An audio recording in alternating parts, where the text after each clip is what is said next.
Hello and welcome. Deep beneath the mountains, where stone remembers the touch of claws older than empires, something stirs in darkness. You stand at the threshold of understanding, where the line between myth and truth dissolves like morning mist. The greatest treasures in all the realms do not rest in vaults protected by armies or magical wards crafted by archmages. They slumber in places where the very air tastes of eternity, guarded by beings who witnessed the rise and fall of civilizations before your ancestors learned to shape metal. You seek knowledge of dragon lairs, and in seeking, you have already begun a journey that has claimed the lives of countless heroes and fools alike. The story of dragon lairs begins not with treasure, but with the dragons themselves. These magnificent and terrible creatures embody a paradox that lesser beings struggle to comprehend. They are at once the most solitary of all creatures, and yet intrinsically connected to the world around them in ways that defy mortal understanding. A dragon does not simply inhabit a space. A dragon transforms it, claims it, becomes one with it through bonds that run deeper than mere physical occupation. When you enter a dragon's lair, you do not simply walk into a cave or fortress. You step into an extension of the dragon's very being, a manifestation of its will made tangible in stone and shadow. Dragons possess an innate understanding of magic that predates the careful scholarly traditions of wizards and the divine gifts granted to clerics. Their connection to the fundamental forces of creation flows through their blood, pulses with every beat of their ancient hearts, and manifests in the spaces they choose to call home. This is not learned behavior. A wormling, barely hatched and still wet from its egg, already knows the importance of its hoard. The compulsion to gather, to claim, to protect runs through every scale and sinew. Some sages argue this instinct represents a flaw, a weakness to be exploited. They could not be more wrong. The dragon's relationship with its hoard transcends simple greed. When a human king amasses wealth, he does so for power, for legacy, for the ability to command and control. When a dragon gathers its treasure, the act becomes something far more profound. Each piece added to the hoard strengthens the dragon's connection to the material world. Gold and gems are not mere currency to these ancient beings. They are focal points of magical energy, repositories of history, and physical manifestations of the dragon's dominance over reality itself. A dragon's hoard grows with the dragon, and the dragon grows stronger through its hoard. The relationship becomes symbiotic, cyclical, eternal. Consider the chromatic dragons, children of Tiamat, whose very existence speaks to chaos and destruction. A red dragon does not choose a volcanic caldera by accident. The searing heat, the rivers of molten stone, the toxic fumes that would kill lesser creatures in moments, these elements resonate with the red dragon's essential nature. The dragon does not adapt to its environment. The environment adapts to the dragon. Over years and decades and centuries, the lair transforms. Tunnels that once merely channeled lava become arterial pathways of liquid fire, responding to the dragon's presence and will. The stone itself grows warm to the touch, even in chambers far from any natural heat source. Precious metals melt and reform, creating strange amalgamations that catch and reflect the dragon's scales in endless patterns. The metallic dragons, blessed children of Bahamut, approach their lairs with different sensibilities, but no less intensity. A gold dragon might claim a desert plateau where ancient civilizations once flourished, drawn to the lingering echoes of knowledge and culture. The dragon becomes not just a guardian of treasure, but a curator of history. Scrolls thousands of years old rest alongside golden idols and jeweled crowns. Each piece tells a story, and the dragon knows every tale. Over time, the lair itself begins to reflect this dedication to preservation. The dry air becomes almost timeless, preventing decay. Dust settles in patterns that seem deliberate rather than random. The gold dragon shapes its domain into a living archive, a museum of mortality that will endure long after the civilizations it documents have crumbled completely. The selection of a lair represents one of the most critical decisions in a dragon's long existence. You might imagine such creatures simply taking whatever space appeals to them in a moment of whim. Nothing could be further from the truth. Dragons are patient beyond mortal comprehension. A young adult dragon might spend decades, even a century, searching for the perfect location. The criteria extend far beyond simple defensibility or proximity to hunting grounds, though these factors certainly matter. A dragon seeks a place of power. This concept proves difficult for many to grasp, accustomed as they are to thinking of power in terms of armies and spells. But the world itself possesses power, concentrated in certain locations where the boundaries between planes grow thin, where ley lines intersect, where ancient magic has seeped into the very bedrock. Dragons sense these places instinctively. They are drawn to them like moths to flame, though with far more deliberate purpose. A lair built upon such a nexus of power allows the dragon to tap into forces beyond its own considerable abilities. Geography plays its role as well.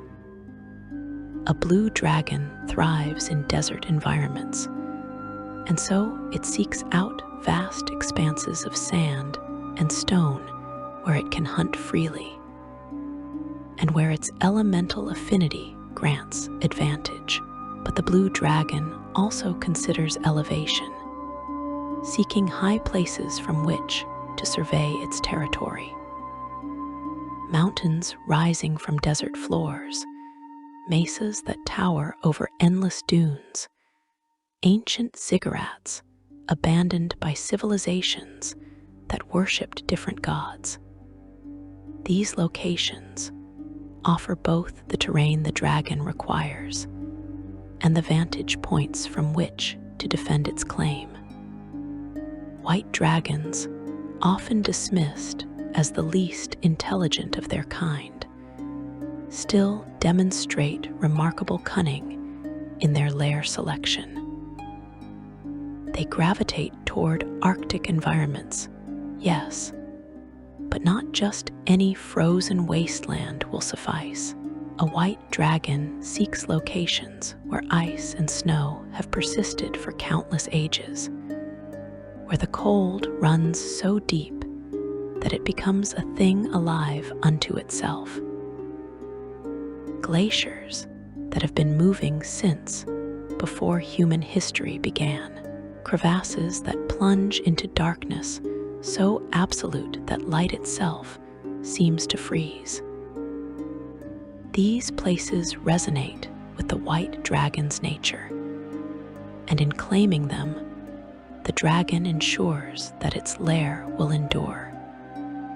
Green dragons prefer forests, but again, the choice involves far more nuance than simple habitat preference.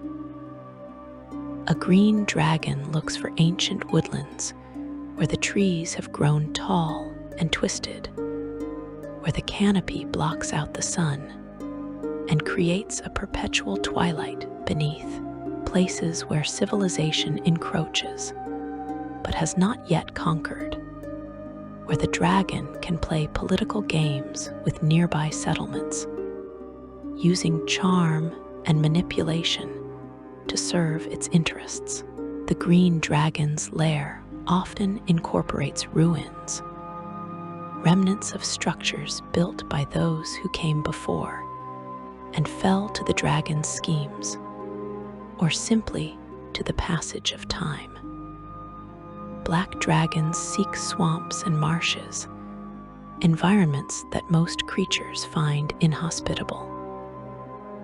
The acidic waters, the clinging mud, the oppressive humidity, all of these elements appeal to the black dragon's cruel nature. But the black dragon also considers strategic factors.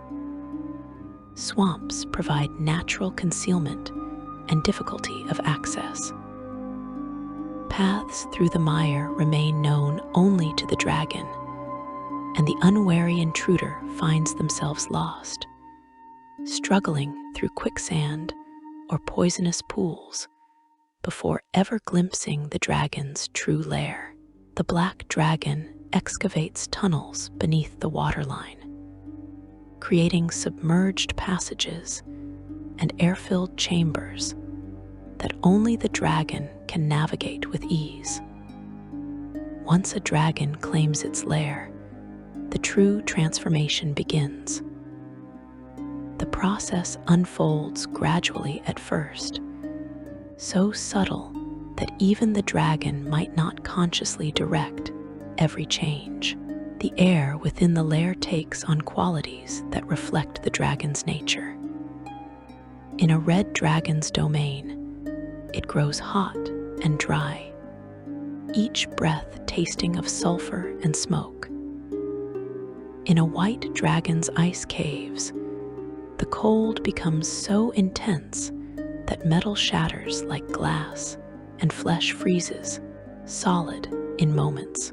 These changes serve practical purposes, making the lair inhospitable to intruders.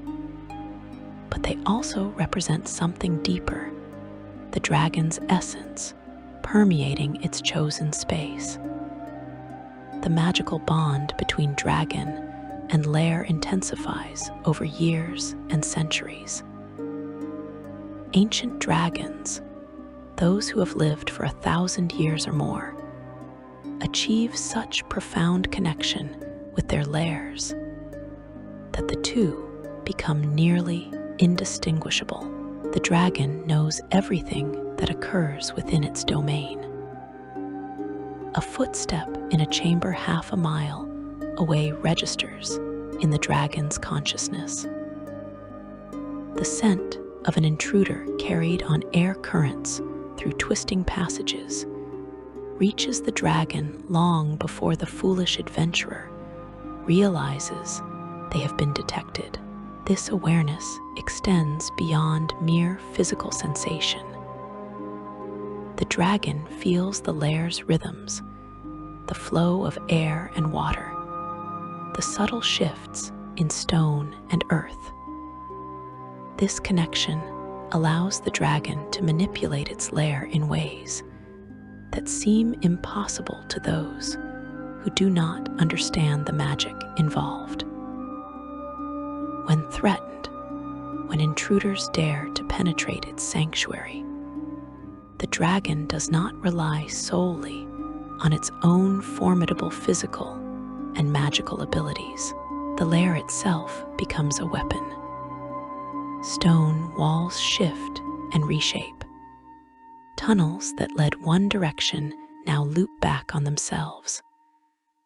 What appeared to be solid floor crumbles into pits filled with whatever horrors the dragon has collected or created.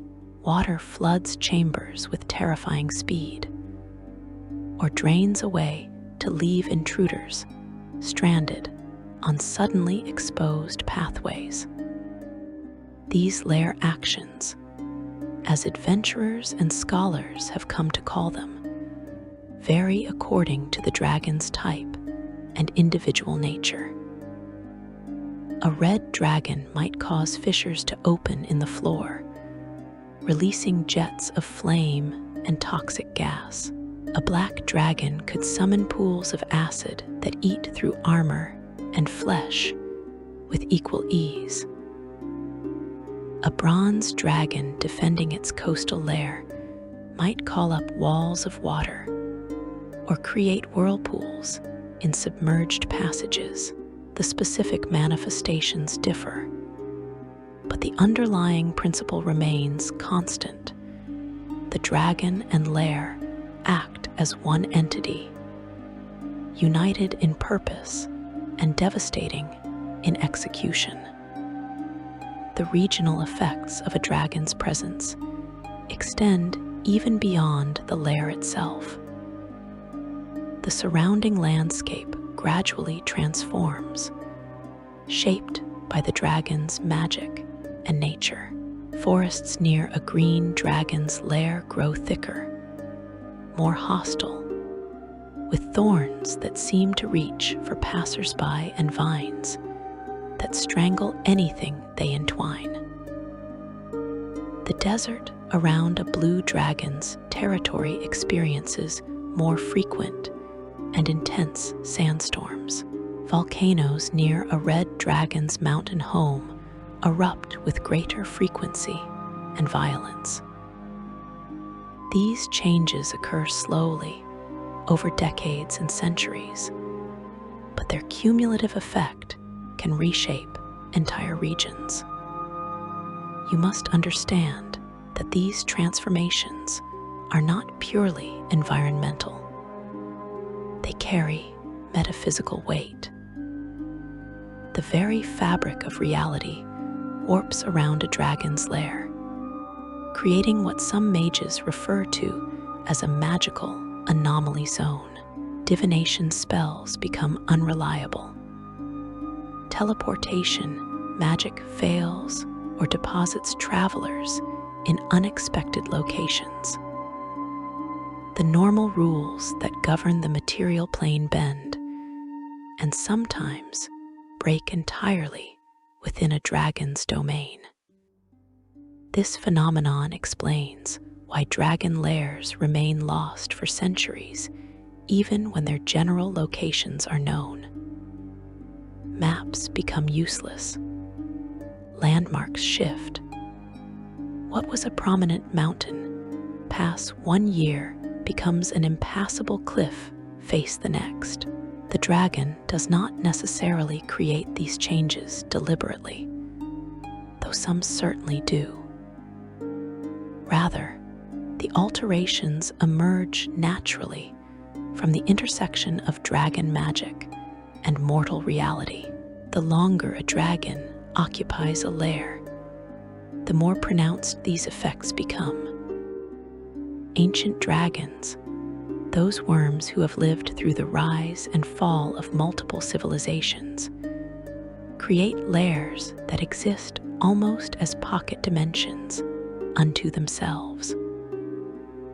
The laws of physics become suggestions rather than absolutes. Time flows differently in some chambers, racing forward in others. Distance between 2 points becomes fluid, with a corridor that should be 100 feet long stretching for miles, or compressing into nothing. Whether these effects result from conscious magical manipulation, or simply from the accumulated weight of draconic presence over millennia, remains a subject of scholarly debate, though the practical danger remains the same regardless of the cause.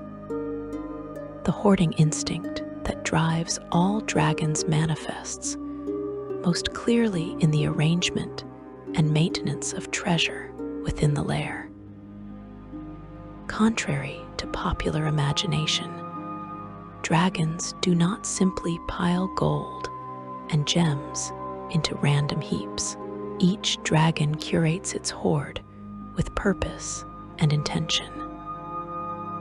The arrangement often follows complex patterns that reflect the dragon's personality, priorities, and even its philosophy. A scholar examining a dragon's hoard could learn as much about the creature as from years of observation in the wild. Some dragons organize their treasures by type: all magical weapons in one chamber, all jewelry in another, all ancient texts in a third.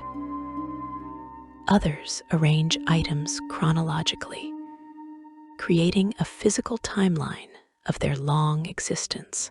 Each section represents a different era, a different age, with the treasures that dragon claimed during that period.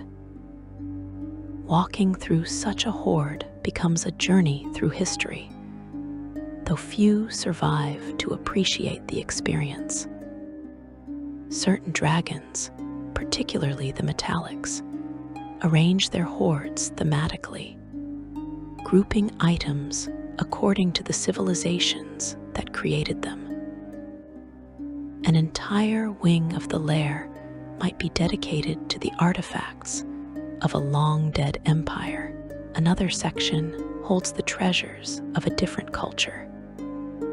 The dragon becomes a museum curator, a historian, a preserver of mortal achievement. When that civilization finally falls, as all mortal civilizations eventually do, the dragon's hoard may contain the only remaining evidence of its existence. The magical properties of a dragon's hoard extend beyond the individual items it contains. The sheer concentration of wealth and magic creates its own field of power. Spells cast near a substantial hoard become unpredictable, their effects amplified or twisted by the ambient magical energy. Based on observed patterns of draconic behavior and growth, this could imply that dragons actually feed on this energy, drawing sustenance not from their treasure directly, but from the magical potential it represents. Such a connection would help explain why even dragons, who rarely leave their lairs, continue to grow in power, why their abilities increase year after year despite minimal practical experience. The relationship between dragon and hoard becomes so intimate that separating them causes physical and psychological trauma to the dragon. A dragon driven from its lair experiences a profound sense of loss that goes beyond mere material deprivation. Part of its very identity has been severed. Stories exist of dragons who returned to lairs that had been plundered only to go mad from the grief and rage. These bereft worms become even more dangerous than before, driven by a need to reclaim what was stolen or to build a new hoard even more magnificent than what was lost. You walk a dangerous path in seeking knowledge of these places. Every piece of information about dragon Lairs carries weight, represents power, and dragons guard their secrets as jealously as their gold. The very act of speaking about specific lairs, of naming dragons and describing their domains, can draw attention. Dragons possess senses that extend far beyond the mortal and mundane. Based on what we know of their magical capabilities and territorial awareness, we can assume they notice when their names are spoken in distant lands, when scholars research their histories, or when adventurers plan expeditions to their territories. Yet the knowledge persists, passed down through generations despite the risks. Because dragon lairs represent the ultimate challenge, the ultimate prize. To successfully navigate a dragon's domain, to claim even a small portion of its hoard, grants status beyond measure. The treasures contained within these lairs include artifacts of legendary power, items that can change the course of wars, spells lost to time, and secrets that reshape understanding of the world itself. The question that drives you, that drives all who seek this knowledge, remains simple in its asking, but infinitely complex in its answering. What lies within these ancient lairs? What treasures rest in darkness, waiting for someone brave or foolish enough to claim them? The answer differs for every dragon, every lair, every age. But the fundamental truth never changes. Dragons guard the greatest concentrations of wealth, magic, and power in all the realms.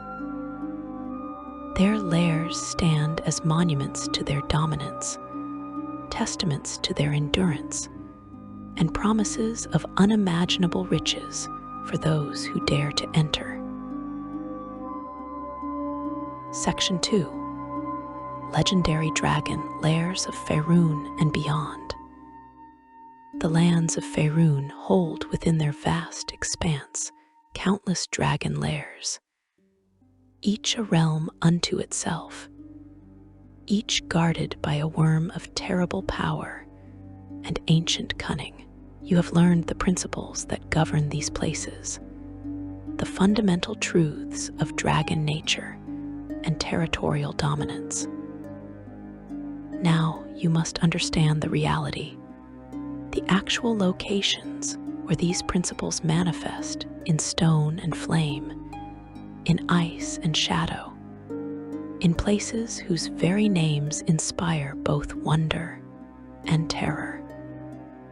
The Sword Coast, that fractured and contested region where kingdoms rise and fall like waves upon the shore, harbors more dragon lairs than perhaps any other region of comparable size. The geography itself seems designed to attract these magnificent predators. Mountains thrust toward the sky, their peaks lost in perpetual clouds. Ancient forests sprawl across valleys, their canopies so thick that sunlight becomes a forgotten memory beneath the boughs. Swamps stretch for hundreds of miles, their murky waters concealing depths that have swallowed armies. Each environment calls to specific dragon types, and over the millennia, countless worms have answered. Consider Klauth, a name spoken in whispers throughout the north. Old Snarl, as some dare to call him, though never within earshot of his domain. This ancient red dragon has lived for more than 2,000 years, making him one of the oldest and most powerful dragons in all of Faerun.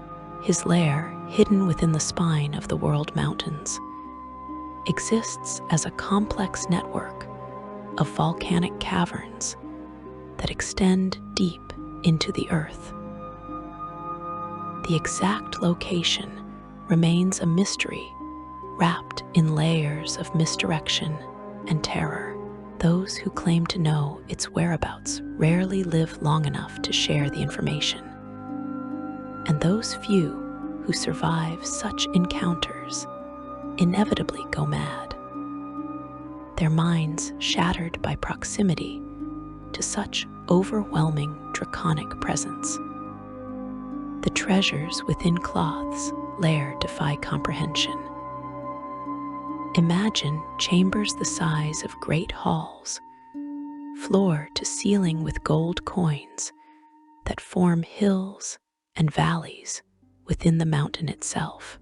But gold represents merely the foundation, the base upon which true wealth rests.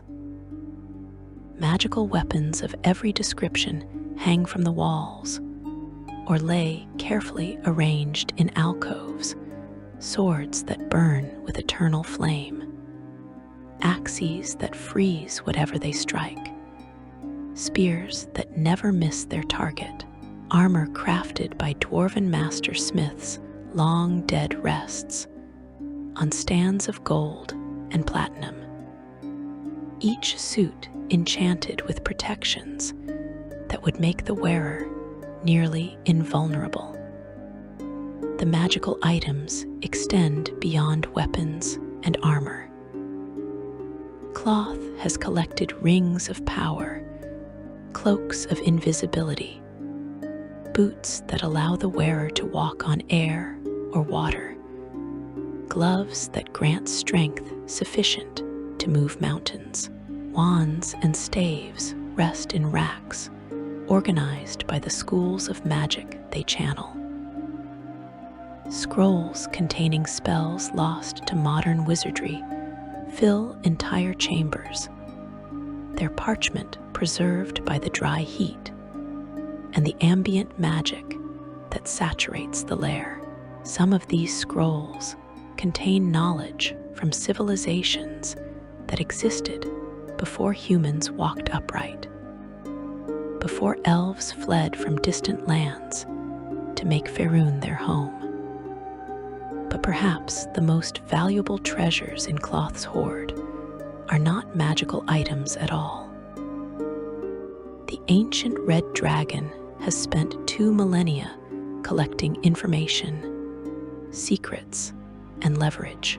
He maintains detailed records of noble families throughout the north, their true lineages, their hidden scandals, their secret alliances. Based on what we know of his intelligence, network, and long existence, this could imply he knows which merchant princes engage in illicit trade, which church officials maintain forbidden practices, which military commanders have sold their loyalty to foreign powers. This information, carefully gathered and meticulously organized, grants Klauth power that extends far beyond his already formidable physical and magical abilities. The defenses protecting Klauth's lair reflect his paranoia and cunning. The volcanic caverns themselves form the first barrier. The heat in many passages exceeds what most humanoids can endure without magical protection. Lava flows through channels carved into the rock, their paths altered and redirected by Klauth over centuries to create a maze of deadly barriers. Touch the wrong wall and you find not stone, but thinly cooled magma that gives way, spilling molten rock.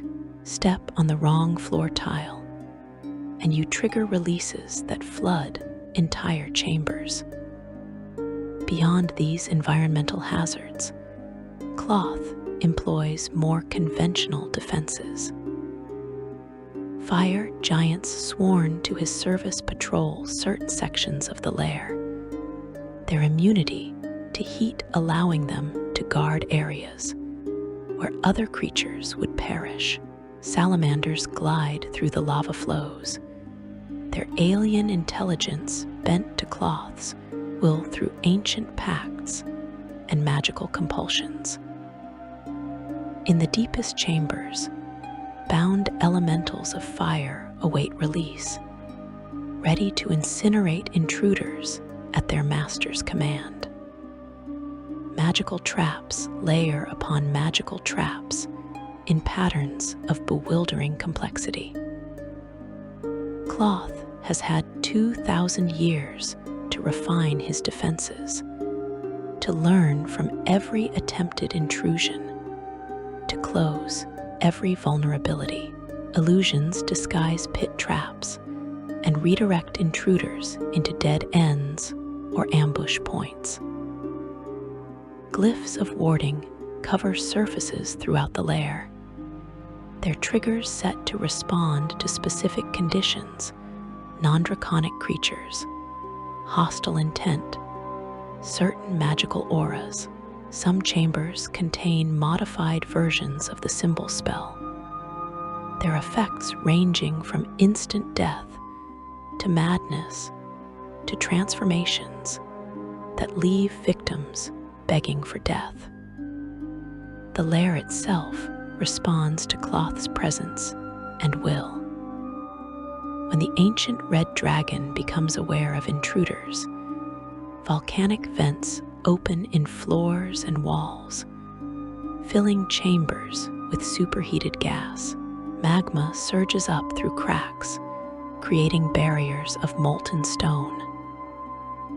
The temperature in specific areas increases beyond what even magical protection can fully negate. Smoke fills passages, obscuring vision and choking lungs. The very stone groans and shifts, passages narrowing or widening according to Klauth's desire. Far to the south, in the realm once known as Nethril before its catastrophic fall, another legendary dragon maintained a domain of different character, but equal danger. Iymrith, the dragon who called herself the Doom of the Desert, claimed vast territories in the Anarok Desert. This ancient blue dragon spent centuries manipulating the politics of various factions, playing elaborate games of intrigue that would make mortal schemers weep with envy. Her lair, hidden beneath the sands, extended through networks of tunnels that stretched for miles in all directions. Iymrith's hoard reflected her interests and methods. While she certainly collected traditional dragon wealth gold, gems, magical items, she placed particular value on knowledge and political leverage.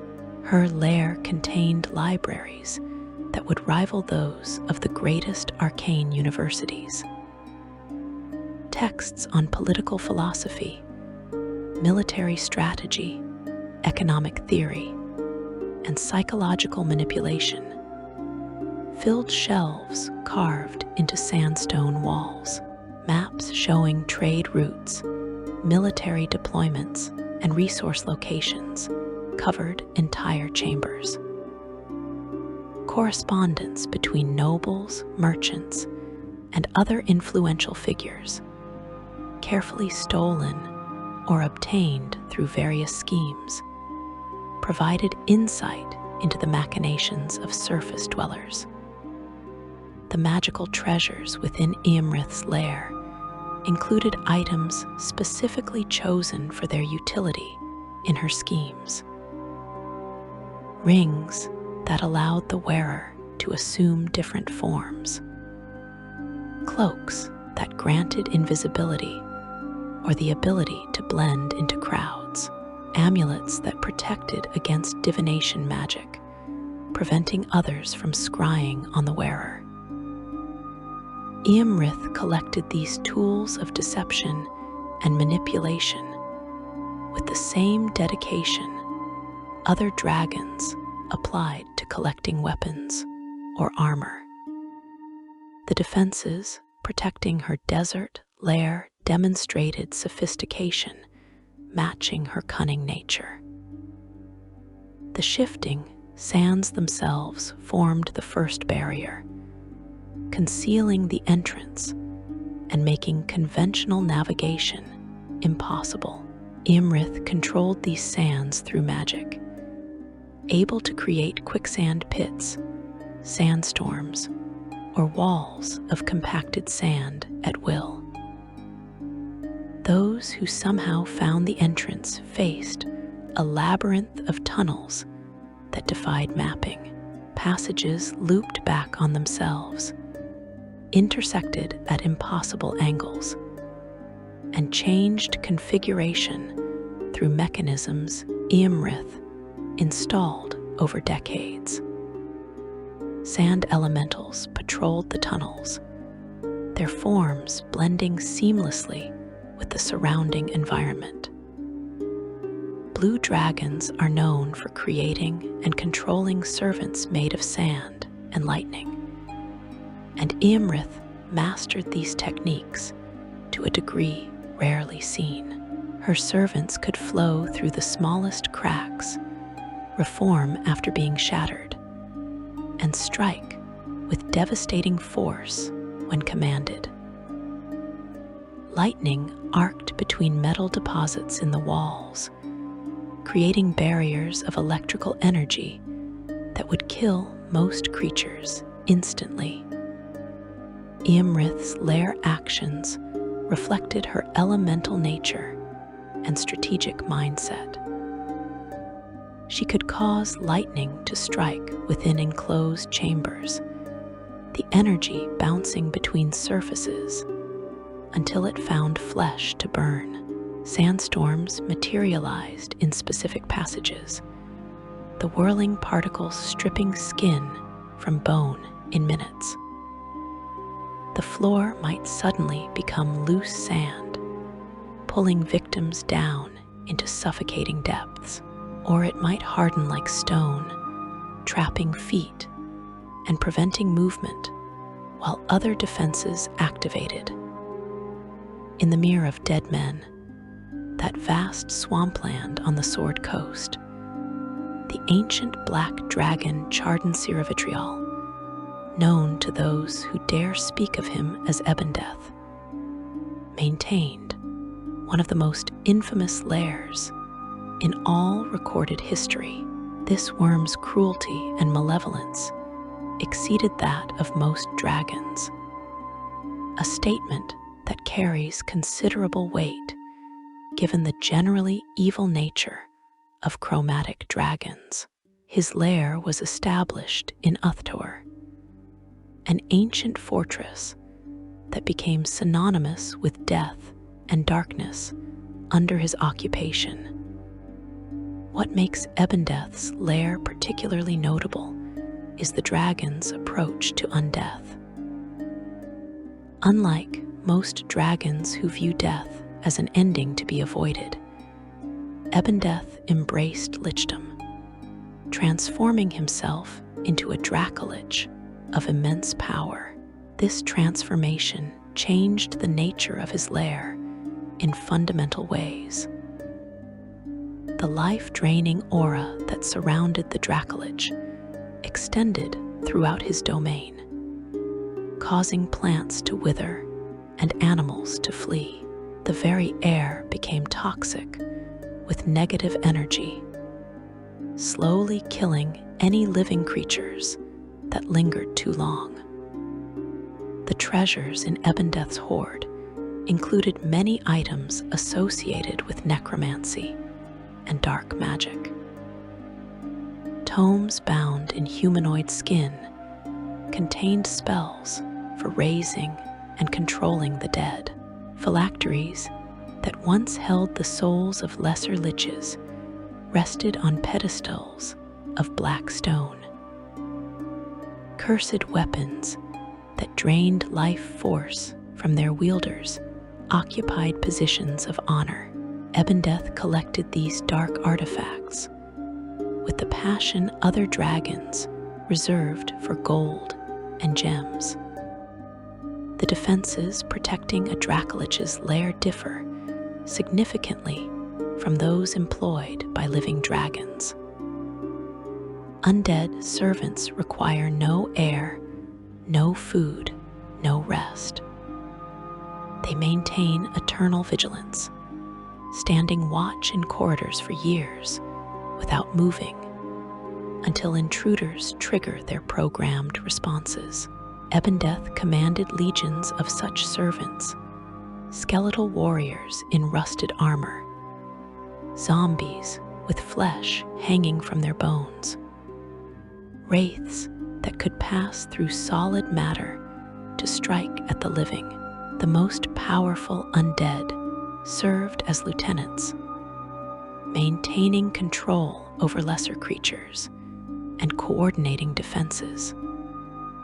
Magical traps in Ebondeath's lair focused on necromantic effects. Glyphs that drained life force on contact covered walls and floors. Circles of power that summoned undead creatures when crossed waited in strategic locations. Some chambers contained modified versions of the Finger of Death spell, their triggers set to activate when living creatures entered. The cumulative effect created an environment where life itself became an active disadvantage, where every breath brought exposure to energies designed to extinguish vitality. The lair actions available to a Dracolich reflect its undead nature. Ebondeath could summon spectral images of himself to confuse and terrify intruders. He raised those slain within his lair as zombie servants within moments of their deaths, adding their strength to his defenses. The temperature in chambers could drop to Arctic levels, frost forming on surfaces despite the lack of obvious cold sources. Shadows lengthened and deepened, becoming pools of absolute darkness that concealed horrors beyond imagining. In the Galena Mountains, the ancient silver dragon Protanther, the Watcher, maintained a lair that stood in stark contrast to the dark domains of chromatic dragons. Silver dragons, being among the most benevolent of their kind, approach lair building with different priorities and philosophies.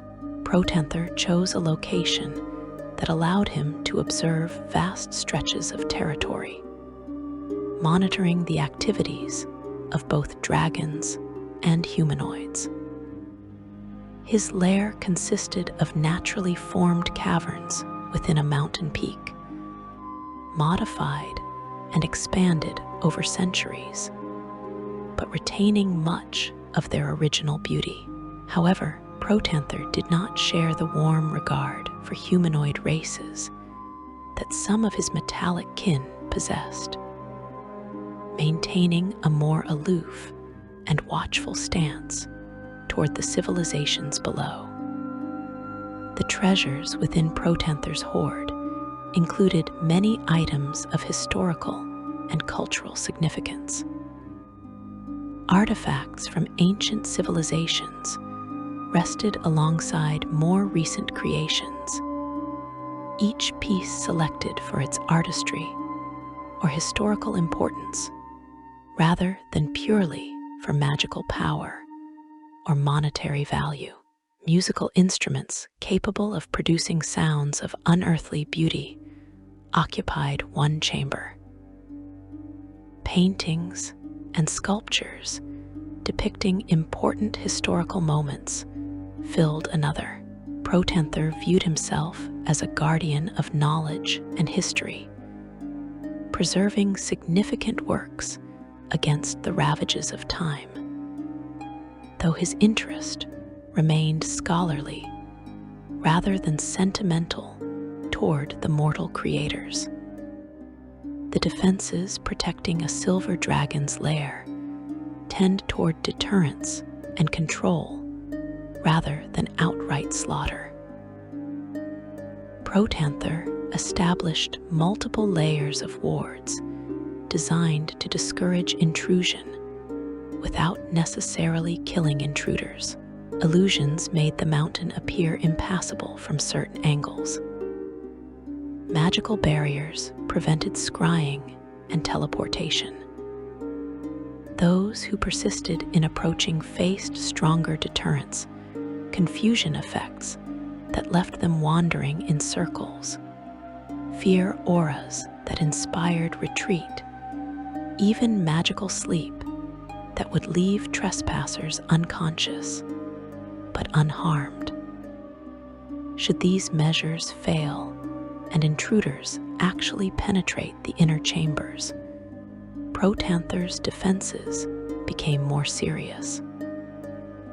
Powerful air elementals bound to his service would engage invaders, attempting to drive them out through force. Magical traps that petrified rather than killed gave the dragon time to assess situations and respond appropriately.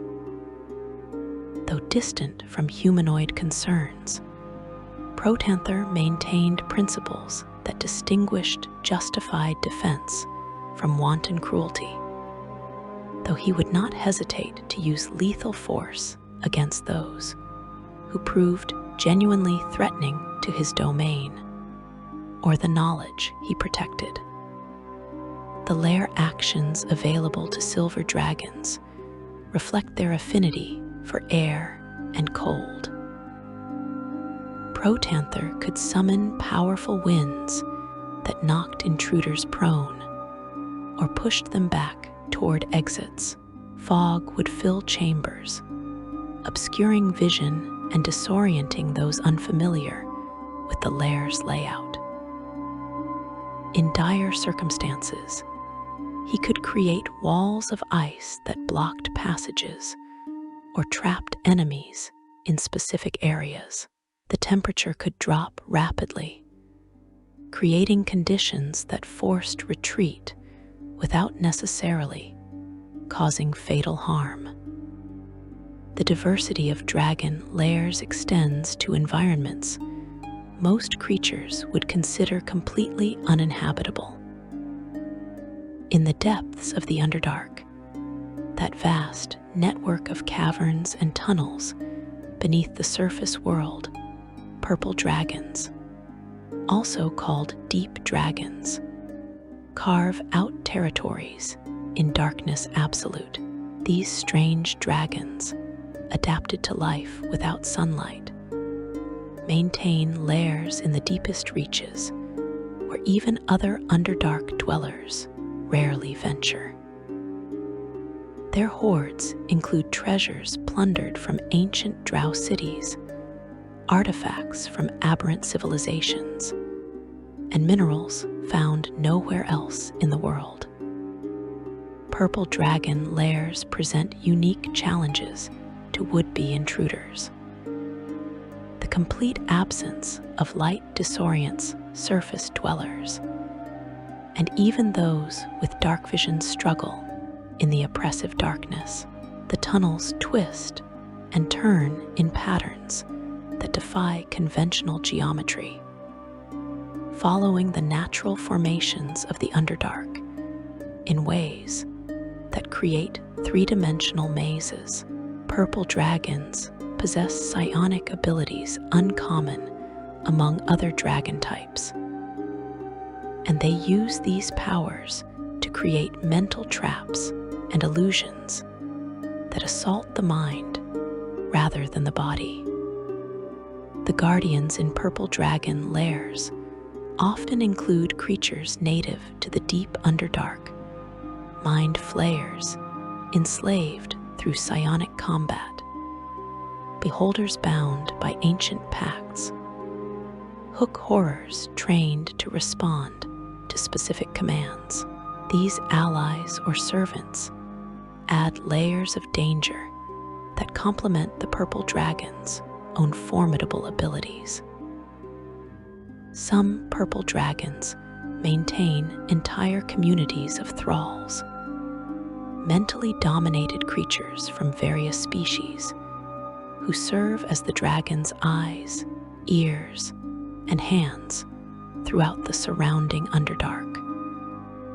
In the frozen wastes of the north, white dragons maintain lairs that epitomize the brutal simplicity of their nature. Though often dismissed as the least intelligent of chromatic dragons, white dragons demonstrate cunning perfectly suited to their environment and temperament. Arviacha race, known as the White Worm, ruled territories in Icewind Dale for centuries.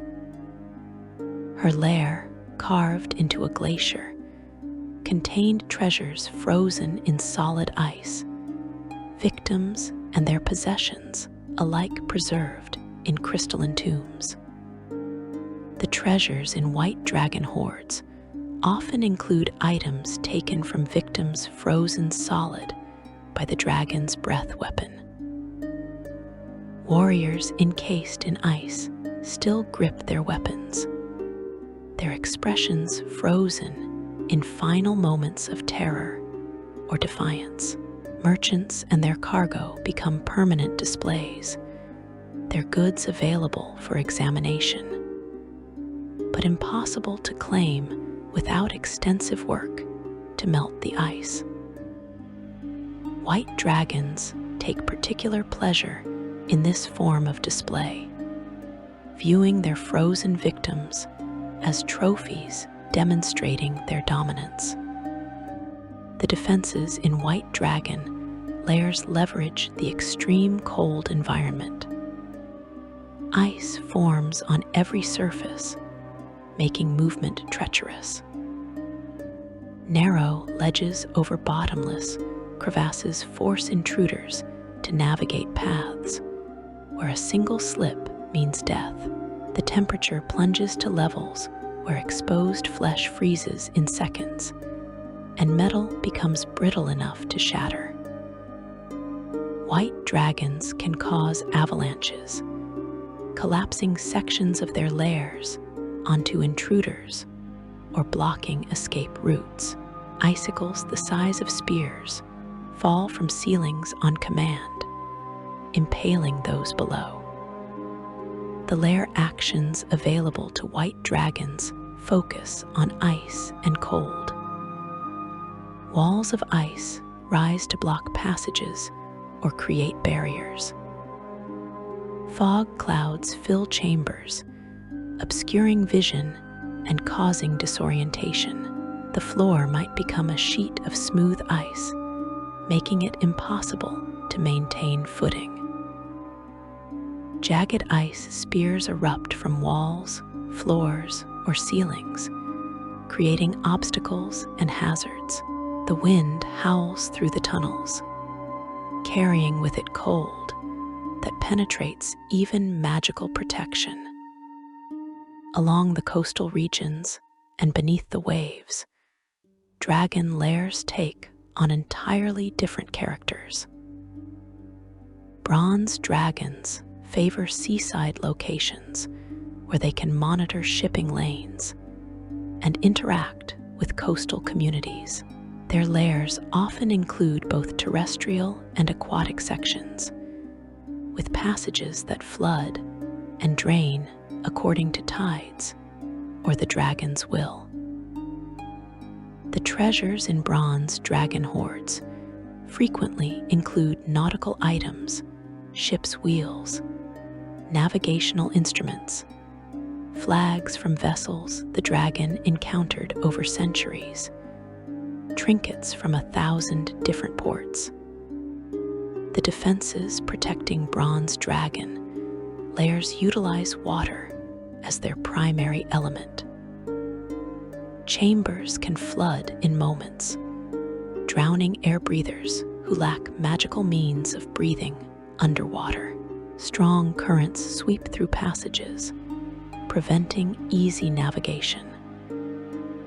Bronze dragons maintain populations of sea creatures as allies: sharks, giant crabs, Sahuagin tribes that serve the dragon in exchange for protection or treasure. These aquatic guardians patrol the submerged sections of the lair, attacking intruders who attempt entry through underwater passages. Bronze dragon lair actions include creating whirlpools in flooded chambers, walls of water that knock creatures prone, and zones where breathable air becomes scarce. The dragon can also generate electrical discharges in water-filled areas, a devastating attack against multiple targets simultaneously. The bronze dragon's affinity for storms allows it to summon localized weather effects even within enclosed spaces, creating lightning strikes and thunder that disorients and damages intruders. The geographic diversity of dragon Lairs ensures that no single strategy or approach proves universally effective. Each environment presents unique challenges. Each dragon adds personal touches, reflecting individual personality and preference. Each lair evolves over time as the dragon learns and adapts. You cannot prepare for a mountain lair the same way you would for a swamp lair. The equipment and tactics that might serve you in a coastal cave system would prove useless or even detrimental in Arctic glaciers. This diversity extends to temporal factors as well. Some lairs have existed for mere decades, relatively young domains still being shaped and refined. Others have stood for millennia, their defenses layered and reinforced through ages of continuous occupation. The oldest lairs possess qualities that transcend mere physical space, becoming places where reality itself bends to accommodate draconic will. Time flows strangely in such places. Distance becomes negotiable. The fundamental laws that govern the material plane grow flexible and unreliable. In the Mere of Dead Men, the ancient black dragon Vorakamanthar dwells alongside his twin brother Werverender. These two black dragons share a territory and cooperate in ways unusual for their typically solitary kind. Their combined lair contains treasures from countless raids on coastal settlements and ships unlucky enough to pass too close to the swamp.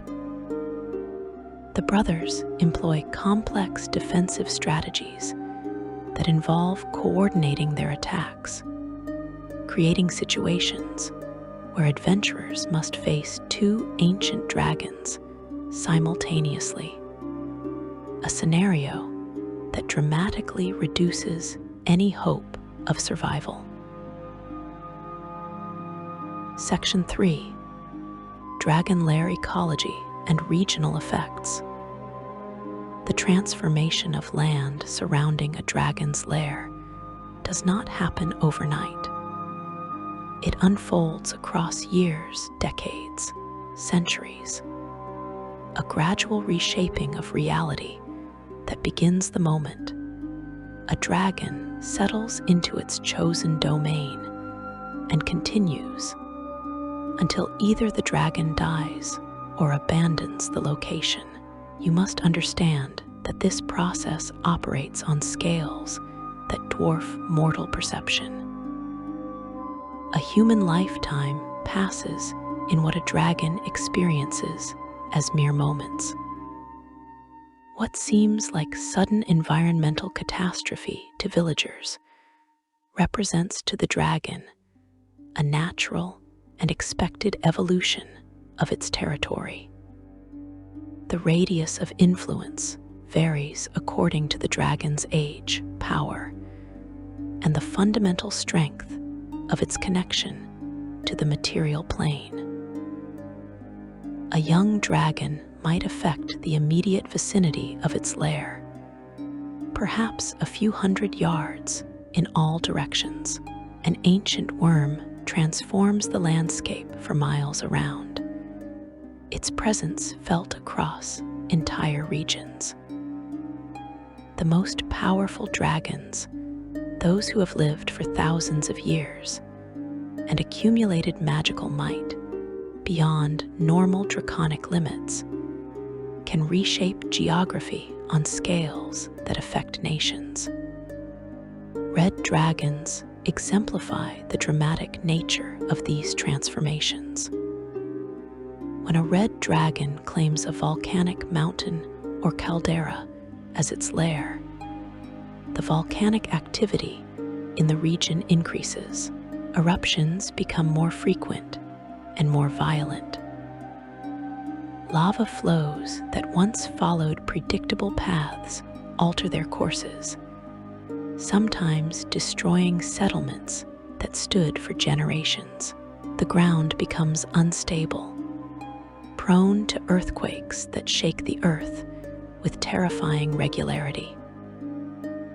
Geysers of superheated steam erupt from fissures that open without warning. The air quality degrades across the affected region. Ash falls like black snow, coating everything in a fine layer of volcanic debris. The smell of sulfur permeates the atmosphere, strong enough to cause nausea in those unaccustomed to it. Toxic gases seep from cracks in the earth, creating dead zones where nothing can survive. Plants wither and die, unable to tolerate the contaminated soil and air. Animals flee or perish, their bodies adding to the desolation. But the changes extend beyond mere environmental degradation. Based on what we know of draconic magic and its effects on surrounding territories, the red dragon's presence appears to warp probability itself within its domain. Fires start more easily and burn hotter. Tempers flare with less provocation, leading to violence and conflict.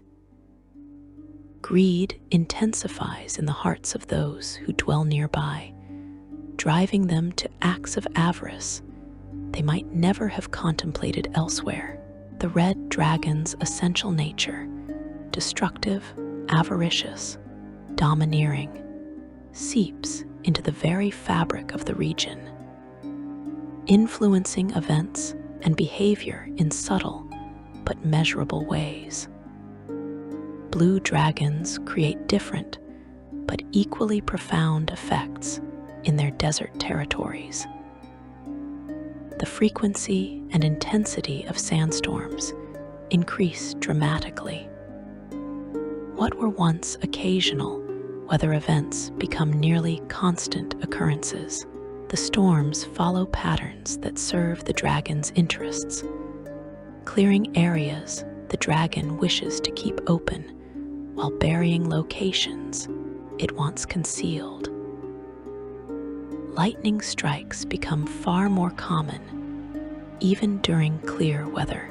Travelers report seeing electrical discharges arc between sand dunes, creating glass sculptures where the lightning strikes with sufficient intensity. The desert itself seems to become more hostile under blue dragon influence. Water sources dry up or become contaminated with minerals that make them undrinkable. Oases that sustained life for centuries turn brackish and poisonous.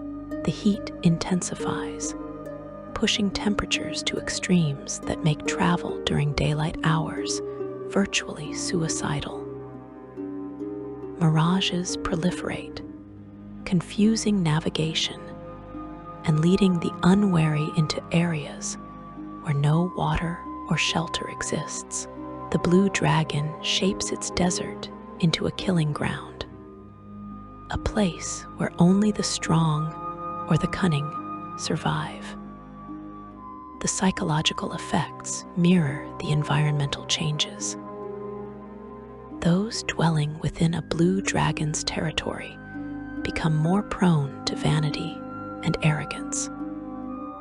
Hierarchies grow more rigid, with those in power exercising authority with increasing cruelty. Deception becomes commonplace as individuals scheme to advance their positions. This could imply that the blue dragon's nature, vain, tyrannical, manipulative, manifests in the behavior of creatures living within its sphere of influence. Green dragons transform forests into nightmares of verdant hostility. Trees grow faster and larger than natural, their trunks twisted into grotesque shapes. The canopy thickens until it blocks out the sun, creating perpetual twilight beneath the boughs. Undergrowth proliferates, forming nearly impassable tangles of thorny vines and poisonous plants. The forest paths that once allowed easy travel disappear, overgrown and reclaimed by aggressive vegetation. The plant life itself becomes actively dangerous. Vines reach for passers-by. Thorns seem to aim for exposed flesh. Roots shift to trip the unwary. Whether this represents actual sentience or simply the manifestation of the green dragons will remain debated among scholars. The practical effect stays the same. The forest becomes a living trap, hostile to all creatures save the dragon, and those few beings the dragon chooses to tolerate. Animal behavior within green dragon territories changes dramatically. Predators grow bolder and more aggressive. Prey animals become paranoid and violent, attacking without provocation. The natural balance between species breaks down as the green dragon's influence corrupts normal instincts. Some creatures mutate, developing characteristics never seen in their species before: extra limbs, venomous bites where none should exist, intelligence approaching sentience. The air within green dragon forests carries a weight that has nothing to do with humidity or atmospheric pressure. It presses down on the mind, inspiring paranoia and distrust. Those who spend too long in such places begin to see threats everywhere, to suspect betrayal from companions, to question their own perceptions. The green dragon's nature, deceitful, manipulative, cruel, infects the thoughts of those who enter its domain. Black dragons create environments of decay and corruption around their swamp lairs. Water that once ran clear becomes murky and acidic. Fish and other aquatic life die off, their bodies decomposing to create toxic conditions that kill even more life. Plants rot while still living, their tissues breaking down even as they continue to grow. The smell of decay pervades everything, a constant reminder of mortality and decomposition. The very ground becomes treacherous. Solid earth transforms into quicksand or deep mud that can swallow a horse and rider. Hidden pools of acidic water eat through leather and cloth, eventually dissolving flesh and bone. Diseases proliferate in the stagnant waters, creating plagues that spread to nearby settlements. Insects swarm in clouds so thick they obscure vision, their bites carrying infection and poison. The psychological impact of black dragon territories manifests as depression and despair. Hope withers in such places. Ambition dies. People living near black dragon swamps often develop fatalistic attitudes, accepting suffering as inevitable rather than fighting to improve their circumstances. The black dragon's nature, cruel, nihilistic, sadistic, drains the will to resist or change. White dragons affect their Arctic territories in ways that intensify existing harsh conditions. Temperatures drop further than natural for the latitude and season. Blizzards rage with unnatural frequency and violence. Ice forms thicker and spreads faster, advancing glaciers at rates that consume forests and settlements. The aurora borealis manifests with greater intensity and frequency, its lights dancing across the sky in patterns that seem almost purposeful. The wildlife adapts or dies. Animals develop thicker fur, more aggressive hunting behaviors, cannibalistic tendencies when normal prey becomes scarce. Hibernation patterns change, with some species remaining active through winters that should drive them into dormancy. Others hibernate too deeply and never wake, their frozen corpses discovered when the brief summer melts enough snow to reveal them. The mental effects of white dragon territory focus on simplification and reduction.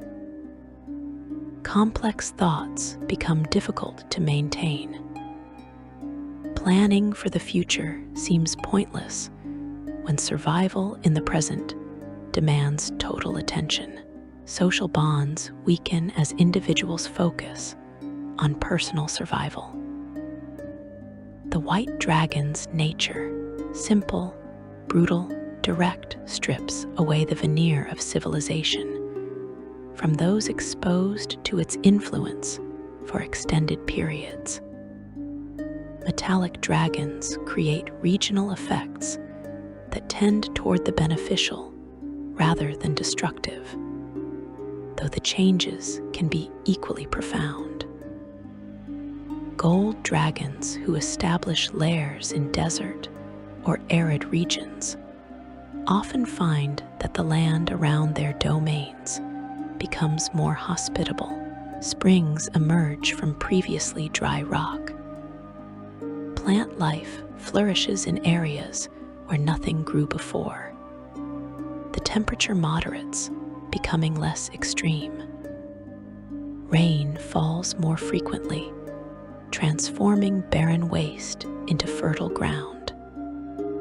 These changes do not happen randomly or through simple environmental manipulation.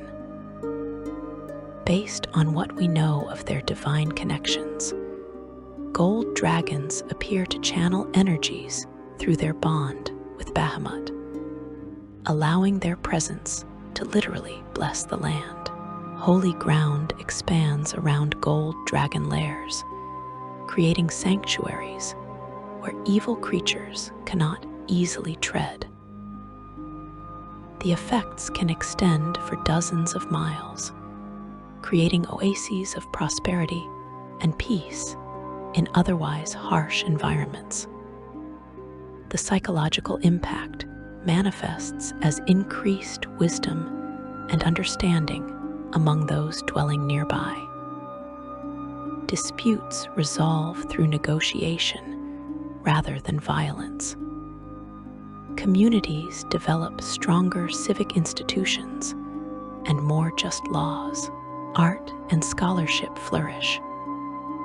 The gold dragon's nature-wise, just, benevolent elevates those within its sphere of influence toward their better selves. Silver dragons who claim mountain lairs create effects that emphasize protection and vigilance. The weather around their domains becomes more predictable and less severe. Storms that approach the area often break up or divert around the mountains. Avalanches and rock slides decrease in frequency, despite the silver dragon's presence potentially destabilizing slopes. The skies remain clearer, allowing for better visibility and safer travel. Birds and other flying creatures proliferate in silver dragon territories, their populations growing beyond normal carrying capacity. These creatures often serve as the dragon's eyes and ears, monitoring the surrounding lands for threats or interesting developments. Some develop unusual intelligence or the ability to communicate simple messages, though whether the dragon grants these abilities or they emerge naturally from prolonged exposure to draconic magic remains a subject of scholarly interpretation. The mental effects encourage cooperation and social bonding. Communities near silver dragon lairs develop strong traditions of mutual aid and collective defense. Innovation flourishes as curiosity about the world increases. This could imply that the silver dragon's cosmopolitan nature influences local attitudes toward outsiders and new ideas. Bronze dragons affect coastal regions in ways that benefit maritime activities. Storms lose intensity as they approach bronze dragon territories. Winds become favorable for sailing. Currents shift to aid rather than hinder navigation. Fish populations boom, supporting larger fishing industries. Pirates and sea monsters avoid the area, driven off by the bronze dragon's active patrols, or deterred by the reputation for draconic protection. The psychological impact fosters discipline and duty. Coastal communities in bronze dragon territories develop strong naval traditions and merchant marine cultures. Laws governing maritime activities become more sophisticated and better enforced. The bronze dragon's nature, disciplined, dutiful, organized, shapes social institutions toward efficiency and order. Copper dragons create regional effects that emphasize joy and vitality despite their preference for rocky, barren landscapes. The area around Copper Dragon Lairs becomes infused with subtle magic that enhances positive emotions. Laughter comes more easily. Humor feels sharper. Playfulness emerges even in serious situations. The copper dragon's essential nature, jovial, mischievous, clever, permeates the atmosphere. The landscape itself seems to develop personality under copper dragon influence. Rock formations take on whimsical shapes. Natural acoustics create echo chambers that amplify and distort sounds in amusing ways. Hidden caves and passages proliferate, creating natural playgrounds for exploration and discovery. The copper dragon actively reshapes the terrain to create puzzles and challenges, testing visitors and providing entertainment for the dragon. Brass dragons transform their desert domains into social hubs despite the harsh environment. Their presence attracts travelers, scholars, and storytellers.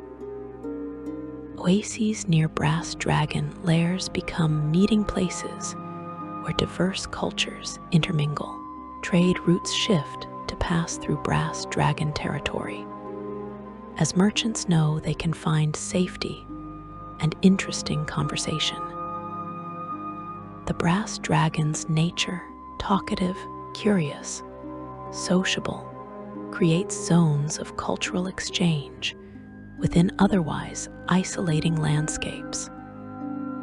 When a dragon dies, the regional effects do not immediately cease. The accumulated magical energy dissipates gradually, unwinding over years or decades. During this transition period, the environment can become unstable and unpredictable. A forest that spent centuries growing darker and more hostile under green dragon influence might experience rapid dieback as plants adapted to corrupt conditions suddenly find themselves without the magical support that sustained them. Volcanic activity influenced by a red dragon's presence might increase catastrophically before finally settling into new, lower patterns. Abandoned lairs present unique opportunities and dangers. The dragon's influence remains imprinted on the location long after the worm's departure or death. Treasure hunters entering such places find that many of the lair's defenses continue functioning despite the absence of their creator. Magical traps maintain their charges for years, even centuries. Bound guardians remain at their posts, their commands to protect the lair overriding any awareness that their master no longer exists. The lair itself retains memory of the dragon's presence, sometimes manifesting phantom images or sounds that recreate moments from the dragon's long residence. Some abandoned lairs develop strange properties as the dragon's magic interacts with the natural world without guidance or purpose. Gravity might reverse in certain chambers, not consistently, but at random intervals. Time flows irregularly, with some areas aging faster or slower than the outside world. Portals to other planes open and close unpredictably, allowing creatures from elsewhere to enter and become trapped or establish their own domains within the dragon's former territory. The treasures within abandoned lairs remain, of course, a powerful draw despite the dangers. Without the dragon to guard them, such hoards theoretically become vulnerable to determined treasure hunters. In practice, the defenses and environmental hazards often prove more than sufficient to protect the dragon's wealth for generations after its death. Entire adventuring companies have perished attempting to plunder abandoned dragon lairs, their bodies adding to the monuments of failure that litter such places. Occasionally, new creatures claim abandoned dragon lairs for their own use. Powerful monsters recognize the defensive advantages and magical properties of such locations. Beholders have been known to take over abandoned dragon lairs, adding their own considerable defenses to the existing structures. Liches sometimes claim dragon lairs as perfect locations for establishing their own centers of power. These new occupants benefit from the dragon's centuries of work, while adding their own touches to the defenses and traps. The ecological impact of dragon lairs extends to the creation of entirely new species over sufficient time. Creatures living in close proximity to dragons for generation after generation sometimes develop draconic characteristics.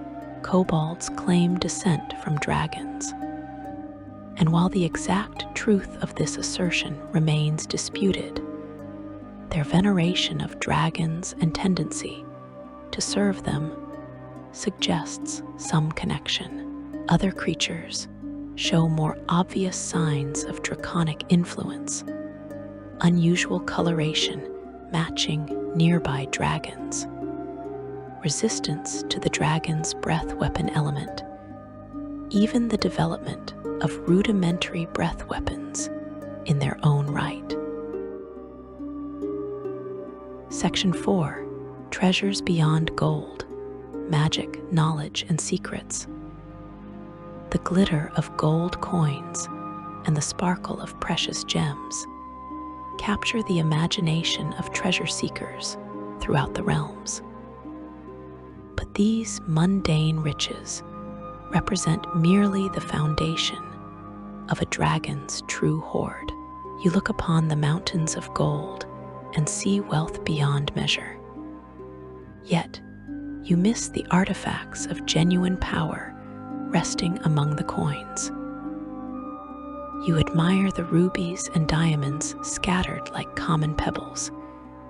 Yet, you overlook the scrolls containing knowledge lost to the ages.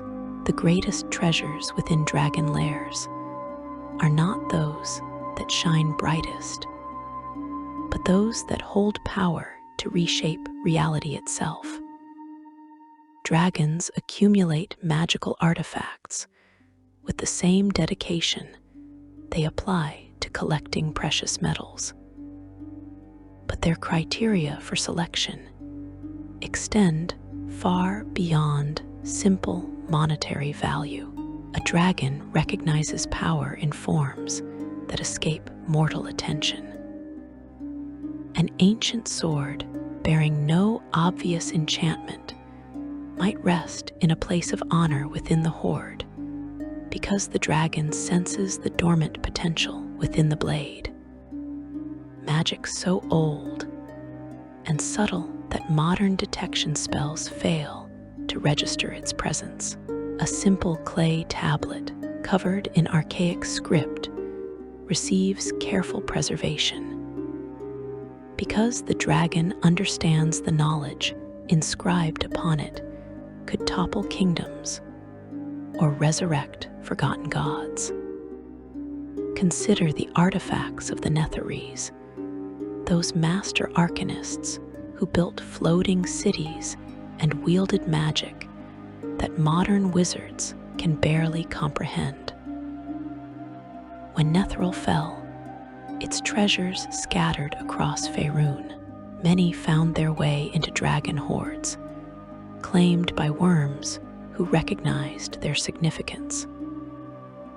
Mythalar fragments, pieces of the massive magical engines that kept entire cities aloft rest in the collections of multiple ancient dragons.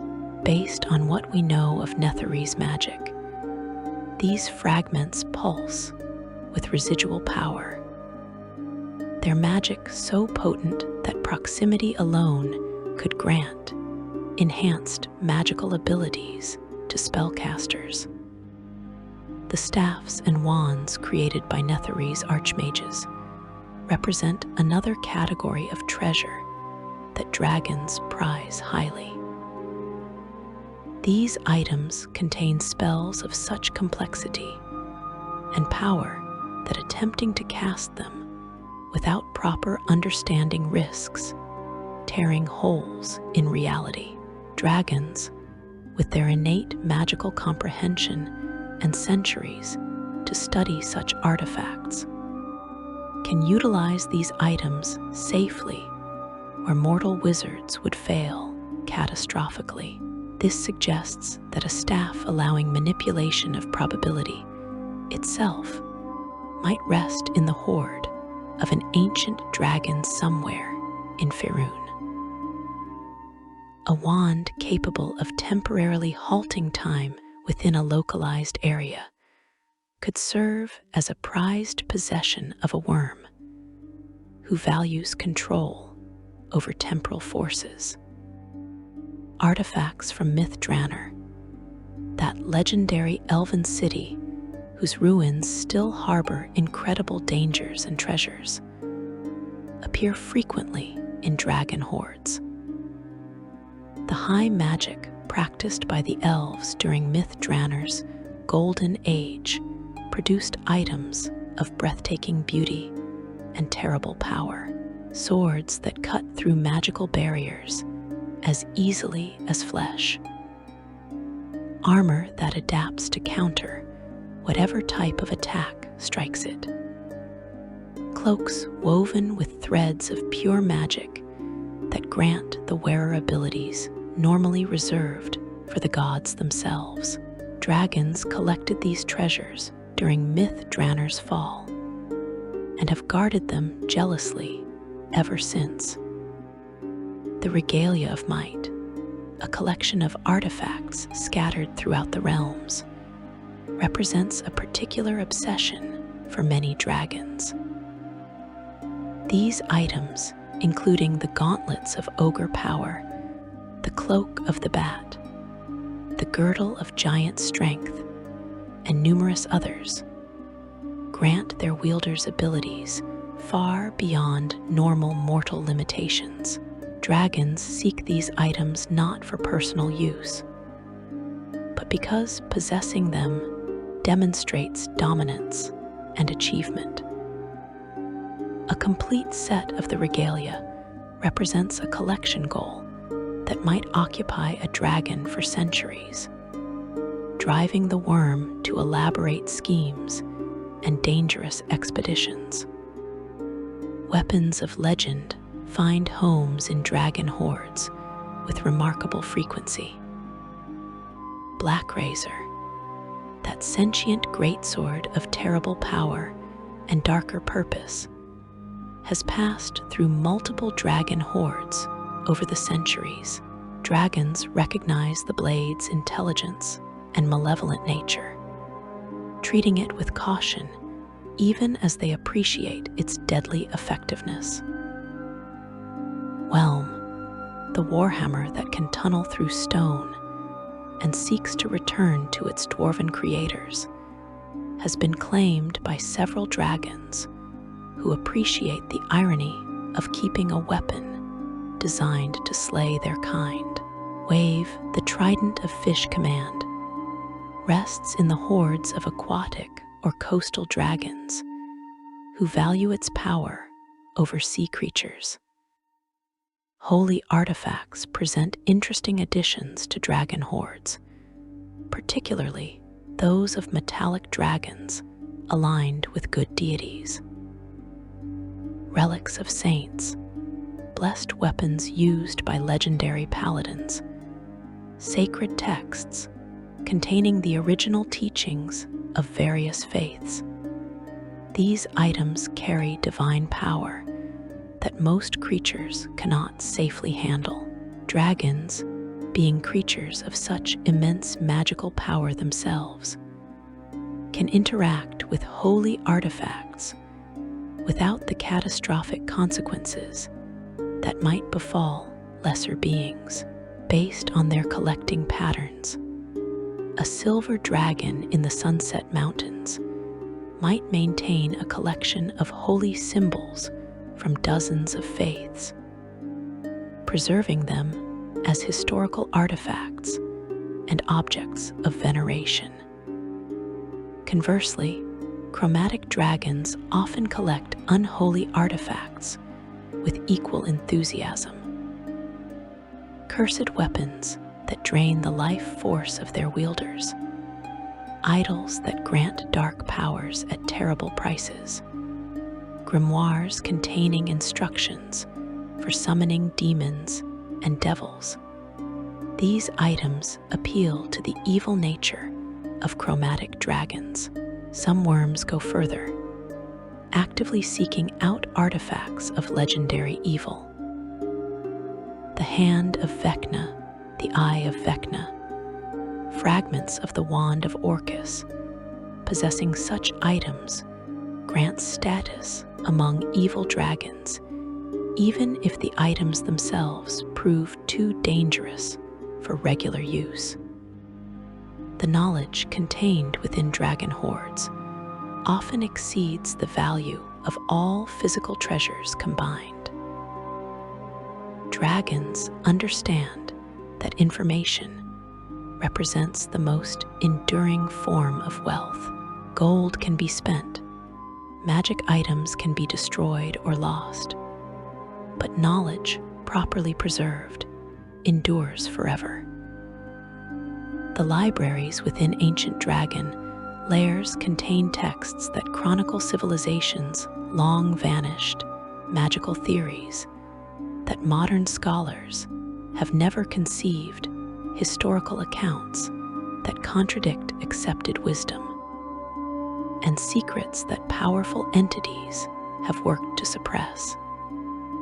Spellbooks from archmages, now centuries, dead rest on shelves carved from single pieces of crystal or rare wood.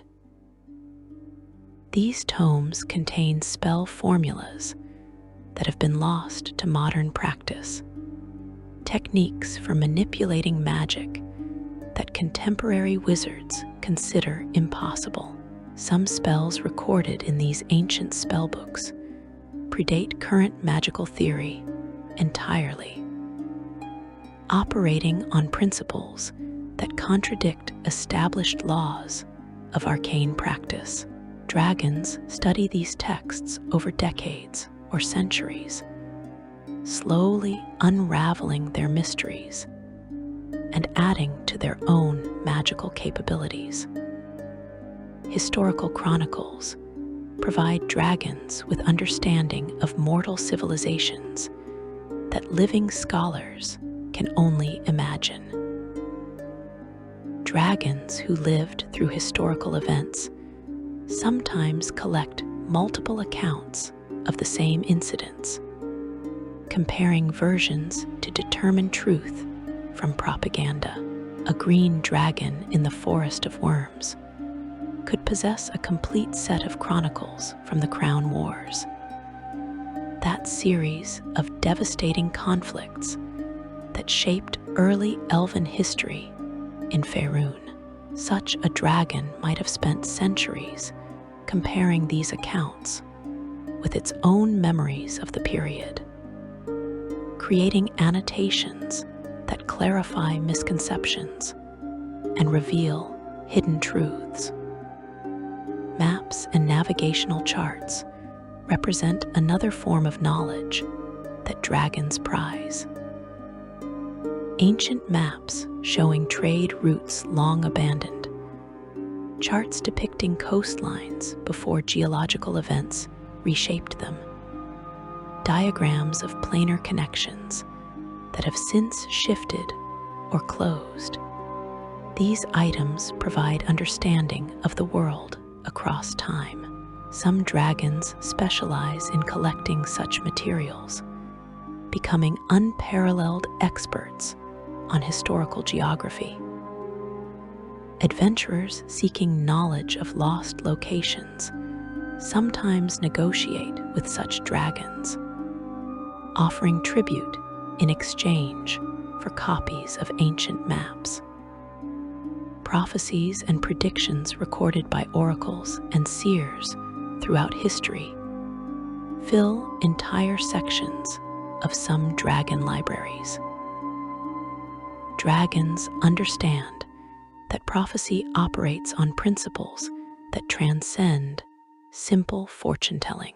Genuine prophecies reveal fundamental truths about the nature of reality and the flow of time.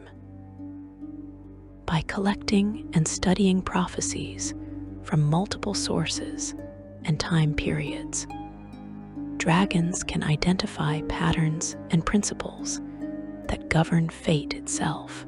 This could imply that some ancient dragons have developed abilities to manipulate probability and destiny through their understanding of prophetic principles.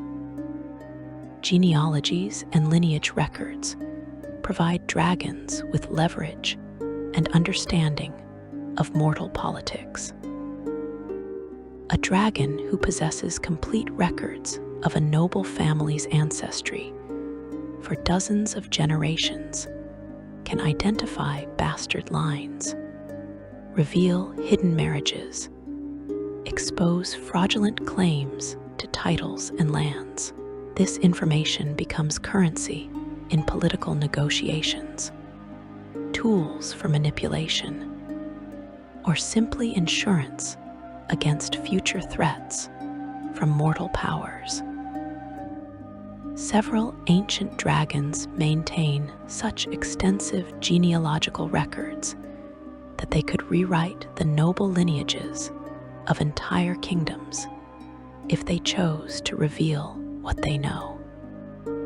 Magical research notes from archmages across the ages contain insights into the nature of magic itself. Dragons who collect such materials gain understanding of how magical theory has evolved, what approaches have been tried and abandoned, what avenues of research remain unexplored. Some dragons conduct their own magical research, building upon foundations laid by mortal wizards centuries ago. The combination of draconic innate magic and accumulated scholarly knowledge allows these dragons to achieve breakthroughs that pure scholarship or pure instinct could never reach alone. Cursed treasures present particular dangers within dragon hordes, yet dragons collect them deliberately, recognizing that curses represent concentrated magical power. A cursed sword that drives its wielder to bloodlust and madness might seem worthless or even dangerous to possess. But dragons understand that curses can be studied, manipulated, even reversed with sufficient knowledge and power. The curse itself becomes an object of academic interest, a puzzle to solve, a challenge to overcome. Some cursed items carry histories that make them valuable regardless of their harmful effects. A crown that drives its wearer mad with paranoia might have been worn by a dozen kings whose reigns ended in tragedy and death. The crown's curse makes it unsuitable for use, but its historical significance ensures its place in collections focused on royal artifacts.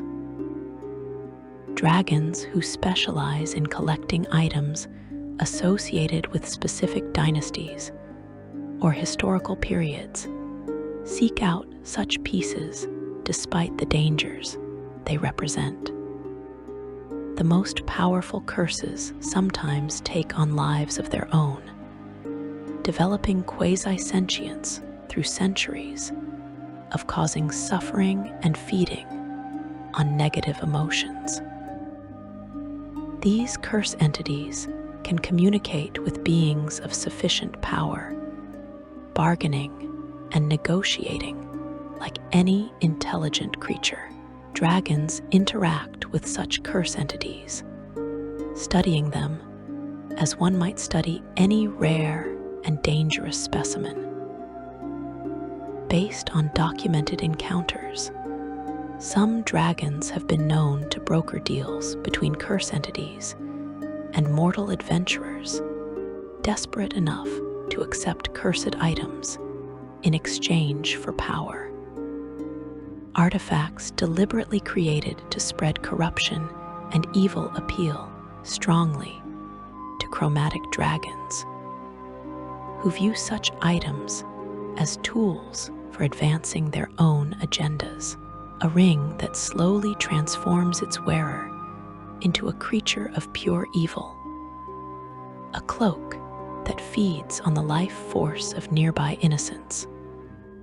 A mask that grants power by allowing demonic entities to possess the wearer. These items serve as weapons in the hands of dragons who understand how to deploy them strategically. Rather than using such items personally, dragons might plant them where ambitious or foolish mortals will find them, creating chaos and destruction without direct draconic involvement. Dragon body parts and products represent treasures of unique value, paradoxically often found within dragon hoards themselves. Dragons sometimes collect scales, teeth, claws, and bones from defeated rivals or deceased relatives. These materials possess inherent magical properties that make them valuable as components for crafting or spell casting. Dragon scales can be fashioned into armor that provides protection against specific types of damage. Dragon teeth ground into powder serve as catalysts for powerful transmutation magic. Dragon claws can be set into weapons to increase their effectiveness. Dragon eggs represent treasures beyond any normal measure of value. A dragon egg contains not just a potential life, but centuries or millennia of future power and knowledge. Dragons guard their own eggs with fanatical devotion, but they also sometimes collect eggs stolen from rivals or discovered in abandoned lairs. The possession of another dragon's egg provides tremendous leverage, a hostage against future conflicts, or a bargaining chip in negotiations of the highest stakes. The blood of dragons carries such concentrated magical power that even small quantities prove incredibly valuable. Alchemists can create potions of extraordinary potency from dragon blood. Wizards use it as an ink for inscribing spells of great power. Some warriors have been known to bathe in dragon blood, hoping to gain increased strength or resistance to magic through absorption of the blood's properties. Dragons sometimes collect vials of their own blood, recognizing that it might prove useful for future magical workings, or serve as payment for services from beings powerful enough to demand such extraordinary compensation. Dragon hearts, removed carefully from deceased worms, serve as components in the most powerful magical rituals. Necromancers use them in creating dracoliches or other forms of undead dragons. Enchanters incorporate dragon hearts into artifacts designed to channel massive amounts of magical energy. The heart of an ancient dragon represents raw magical potential sufficient to power entire cities or fuel spells of world-altering magnitude. Dragons who possess the hearts of their fallen kin guard them as carefully as any other treasure, aware that such materials must never fall into the wrong hands. Shed dragon scales accumulate naturally over a dragon's lifetime, and older dragons have often collected their own discarded scales over centuries. These scales serve as personal mementos, physical records of growth and change. Some dragons arrange their shed scales in patterns or displays, creating artwork from their own bodies. Other dragons trade scales with allies or subordinates, granting them materials for armor or magical items, while simultaneously marking the recipients as being under draconic protection or patronage. The true value of a dragon's collection extends far beyond the sum of its individual components.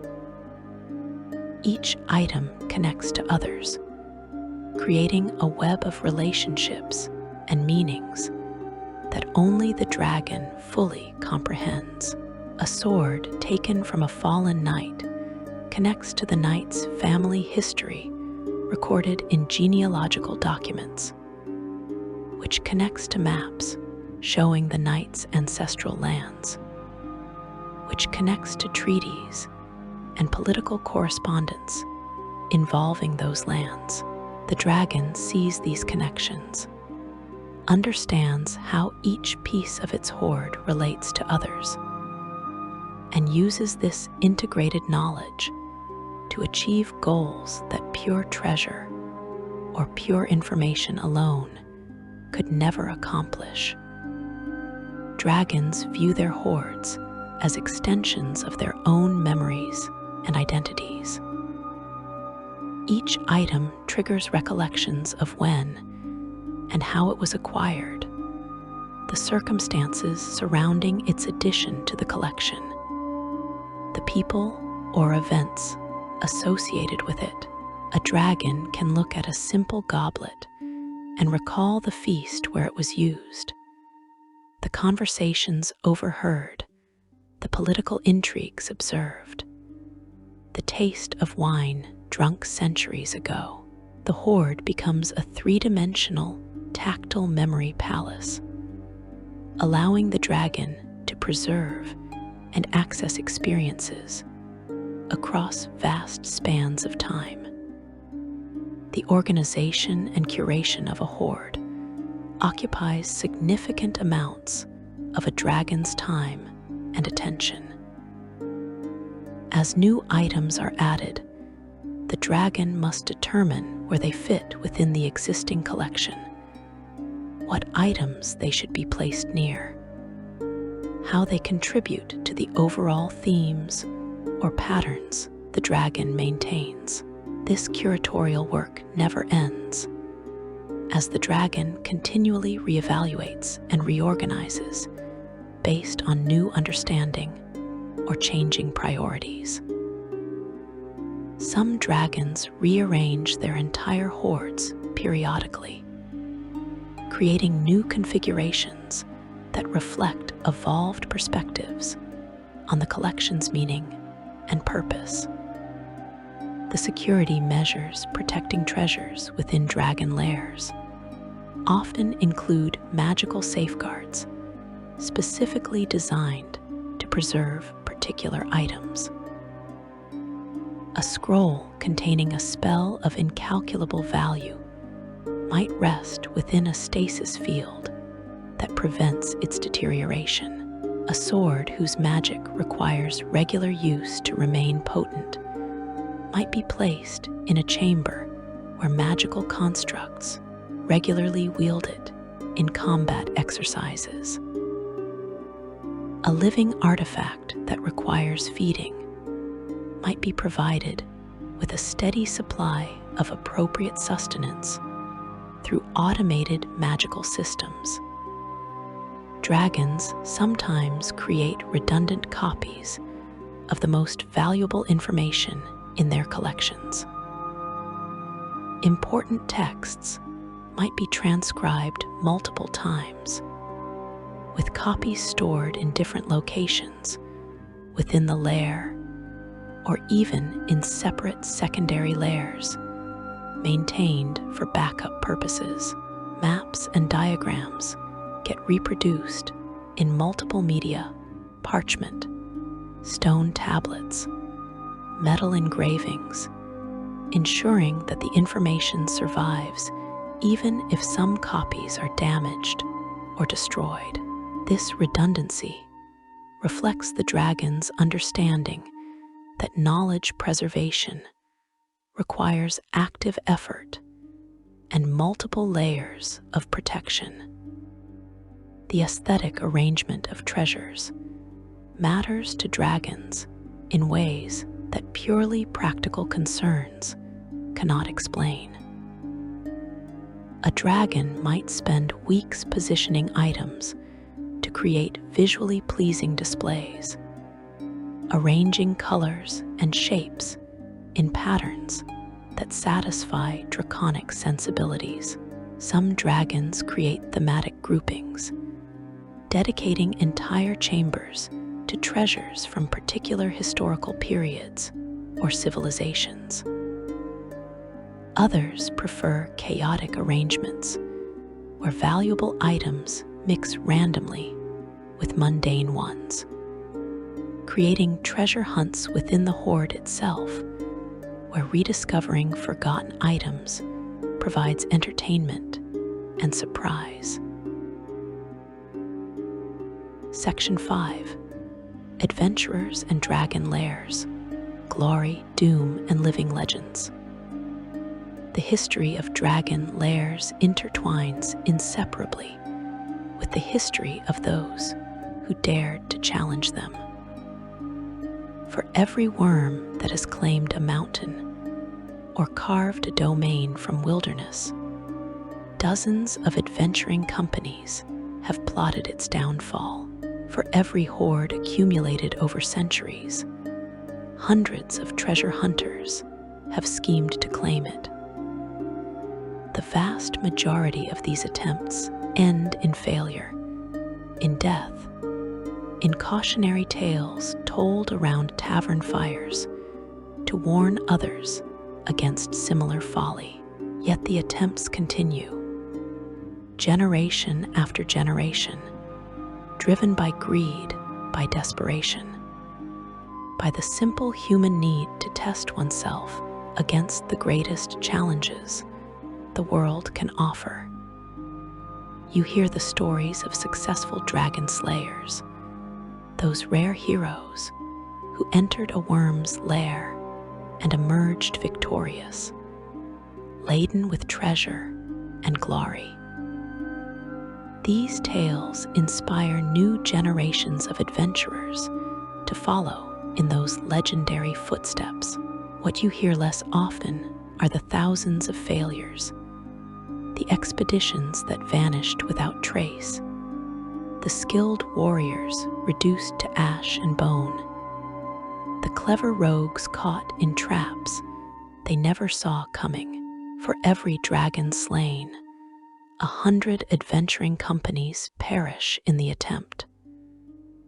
For every treasure successfully claimed, 1,000 seekers meet their doom in darkness beneath the earth. The company of the white worm serves as one of the most documented examples of both the glory and tragedy inherent in dragon hunting. This group of adventurers, active approximately 300 years ago, specialized in hunting white dragons throughout the frozen north. They developed tactics specifically designed to counter white dragon abilities, magical items providing cold resistance, spells to prevent being frozen solid, strategies for fighting in blizzard conditions. Over a period of 15 years, they successfully slew 7 white dragons, claiming treasures that made them wealthy beyond imagination. Their success led to overconfidence, the fatal flaw that claims so many dragon hunters. When they learned of Arethator, an ancient white dragon known as Old White Death, dwelling in the sea of moving ice, they saw opportunity for their greatest triumph. They spent 2 years preparing, gathering intelligence, acquiring better equipment, recruiting additional members to replace those lost in previous expeditions. When they finally launched their assault on Arethator's lair, they believed themselves ready for anything. Arethator had ruled his frozen domain for over 2,000 years. He had faced countless challenges, survived multiple attempts on his life, and learned from each encounter. When the company of the White Worm entered his lair, they found themselves in a killing ground perfected over millennia. The ice itself became a weapon, collapsing under their feet, forming walls to separate and isolate them, creating reflective surfaces that turned their own magic against them. Based on what we know of ancient white dragons and their lair manipulation abilities, Arethator likely did not face them directly at first. Instead, using his lair actions and environmental advantages to whittle down their numbers and exhaust their resources. By the time the dragon engaged them in direct combat, half the company lay dead or dying, frozen solid or crushed beneath collapsed ice. The survivors fought valiantly, managing to wound the ancient worm. But wounds mean nothing to a creature that has healed from worse injuries dozens of times before. Arethator killed them all, added their equipment to his hoard, and displayed their frozen corpses in one of his entrance chambers as a warning to future challengers. The company of the White Worm became a cautionary tale rather than a legend of triumph. The strategies employed by successful dragon hunters vary tremendously based on the type of dragon being challenged and the specific characteristics of its lair. No universal approach guarantees success. What works against one dragon might prove catastrophic against another. What succeeds in a mountain lair fails utterly in a swamp. Effective dragon hunters adapt their tactics to each unique situation, gathering intelligence, preparing specifically for the challenges they expect to face, and maintaining enough flexibility to adjust when their expectations prove incorrect. Intelligence gathering represents the most critical phase of any dragon hunting expedition. You need to know what type of dragon you face, its approximate age and power level, the location and layout of its lair, the defenses it employs, the guardians it commands. This information rarely comes easily. Dragons do not advertise the details of their lairs. Those who have seen the interior and survived are vanishingly rare.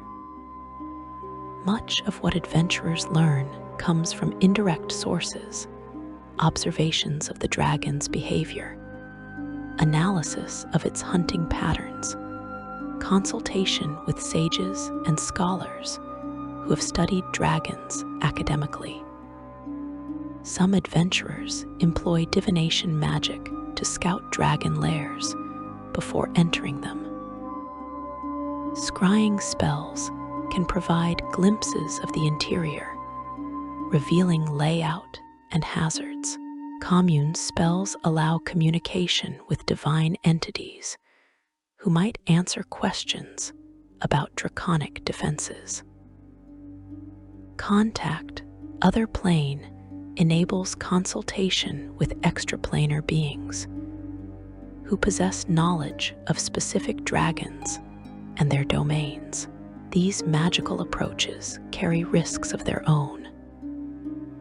Dragons often maintain defenses against divination, and attempts to scry on them or their lairs can alert them to the attention they are receiving.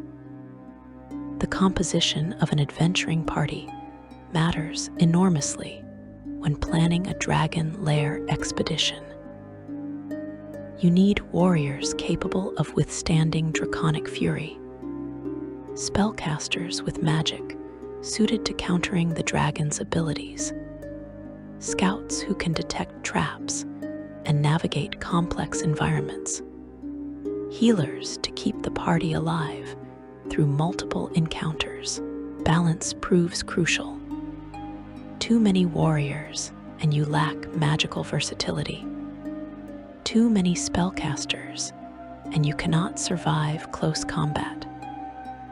Too focused on any single approach, and you create vulnerabilities that intelligent dragons will exploit ruthlessly.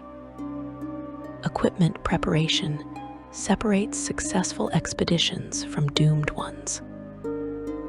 Facing a red dragon requires protection against fire, potions, or magic items that grant resistance or immunity to heat and flame.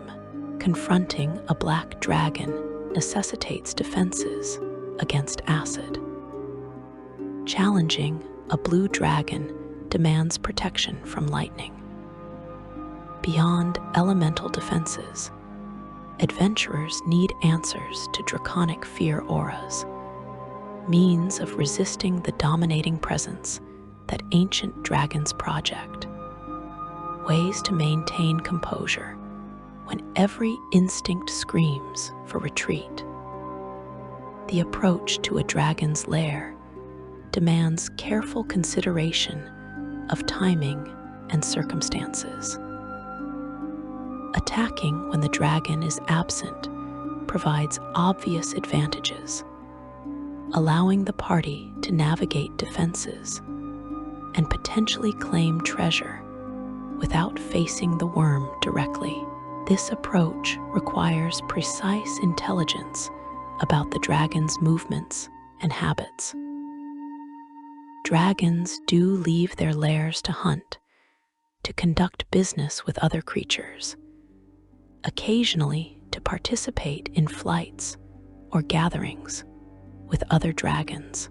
These absences create windows of opportunity for daring thieves. The risks of entering a lair when the dragon is absent include the possibility that the dragon returns while the party remains inside, trapping them in the dragon's chosen killing ground with no easy escape.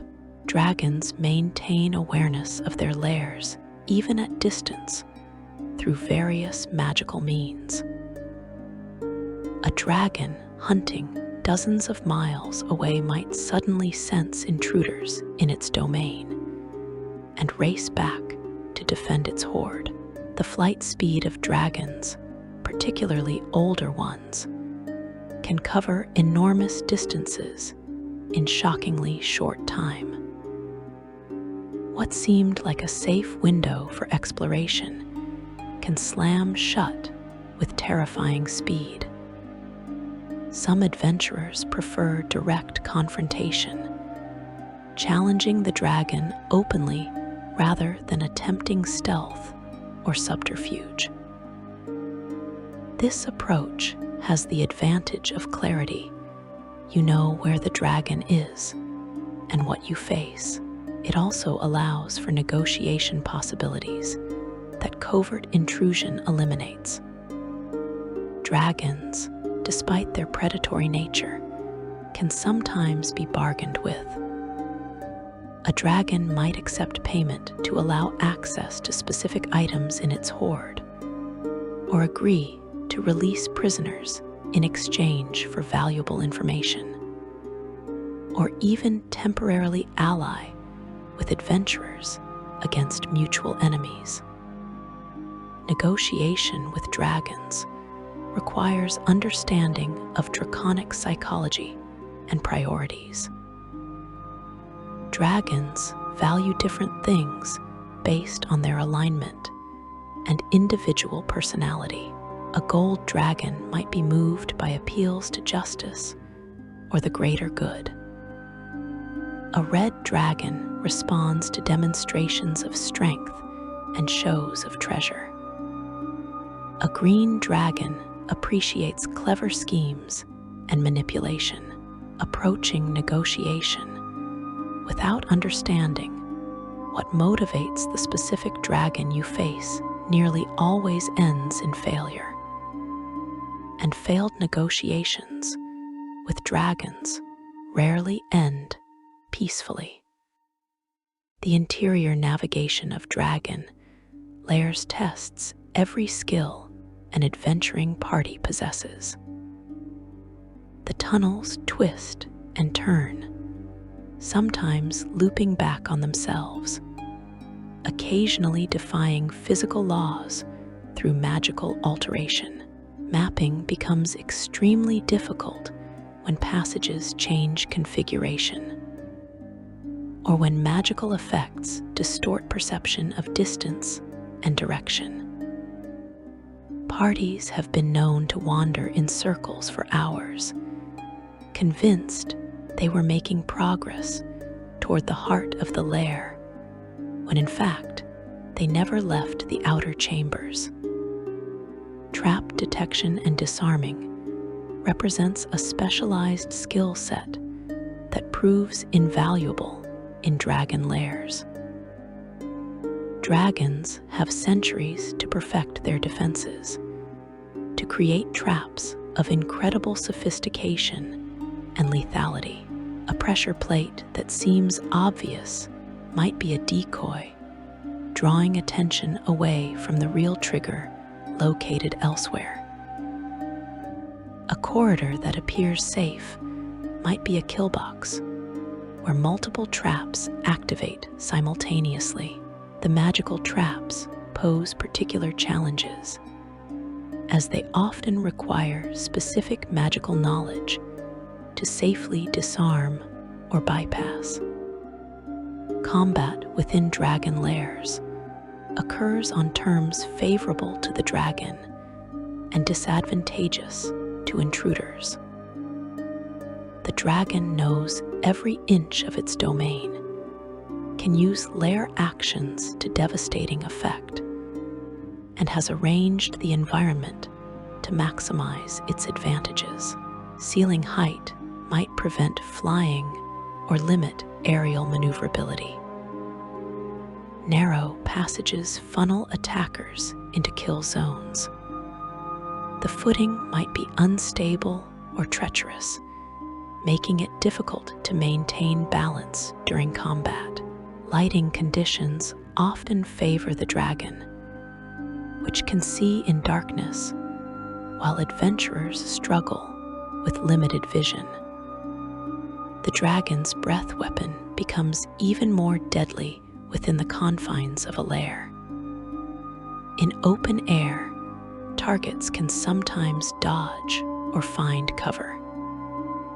In enclosed tunnels, the breath weapon fills entire passages, leaving no room to evade. A red dragon's cone of fire transforms a corridor into a crematorium. A black dragon's line of acid dissolves everything it touches, including the stone floor beneath victims' feet. The environmental hazards of the lair compound the damage from breath weapons, superheated air that sears lungs, toxic fumes that poison and choke, scalding steam that cooks flesh. Retreat from a dragon lair often proves more difficult than entry. A party that realizes it cannot win, that has suffered casualties and depletion of resources, might choose withdrawal over continuing a doomed assault. Dragons, however, rarely allow intruders to leave freely. The same environmental knowledge that gives dragons advantage in combat allows them to cut off escape routes, to collapse tunnels behind fleeing adventurers, to herd them into dead ends where they can be finished at leisure. Many adventuring parties have perished not in direct combat with dragons, but in desperate attempts to escape lairs after realizing they were overmatched. The consequences of disturbing dragon hordes extend far beyond the immediate danger of facing the dragon itself. Dragons possess long memories and patient natures. A dragon that survives an assault on its lair will hunt those responsible, tracking them across continents if necessary, taking years or decades to exact revenge. Dragons employ networks of informants, magical scrying, and their own considerable investigative abilities to locate those who have wronged them. The vengeance of a dragon can manifest years after the original offense, striking when victims have forgotten the threat or believed themselves safe. Families and associates of dragon hunters often become targets as well. A dragon might kill not just the adventurer who invaded its lair, but that adventurer's spouse, children, parents, siblings, entire villages that sheltered or assisted dragon hunters have been burned to ashes, as dragons made examples of those who supported threats against them. This collective punishment serves to discourage future attempts while satisfying the dragon's need for revenge. The message becomes clear: defying a dragon brings consequences that extend far beyond the individual. Cursed treasures from dragon hordes spread corruption and suffering long after being claimed. A warrior who takes a cursed sword from a dragon's lair might use that sword for years before the curse fully manifests, gradually warping their personality and morals. A wizard who claims a staff from a dragon horde might not realize it is slowly draining their life force until too late to reverse the damage. These delayed consequences mean that successfully plundering a dragon's lair does not necessarily guarantee survival or prosperity. Modern Faerun contains numerous active dragon lairs that continue to pose threats and present temptations to adventurers. In the Sunset Mountains, Balagos the Flying Flame maintained a lair known for the incredible wealth contained within.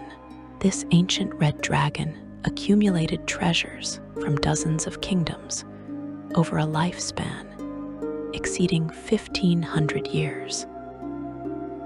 His hoard supposedly included royal regalia stolen during raids on various kingdoms, and multiple holy relics taken from temples he destroyed. Attempts to reclaim these items, or simply to plunder Balagos's wealth, occurred regularly during his lifetime, and all ended in failure. The Serpent Hills hide the lair of Tichazar, a red dragon who once ruled the nation of Chesenta as a god-king. Though Tichazar has died and been resurrected multiple times through complex magical rituals, his hoard remains one of the most substantial in all of Faerun. The treasures include not just gold and magical items, but also artifacts of rulership and governance, crowns, scepters, legal codes carved in stone, treaties signed by long-dead monarchs. Tichazar's paranoia and violent temperament make any approach to his lair incredibly dangerous, even for experienced dragon hunters.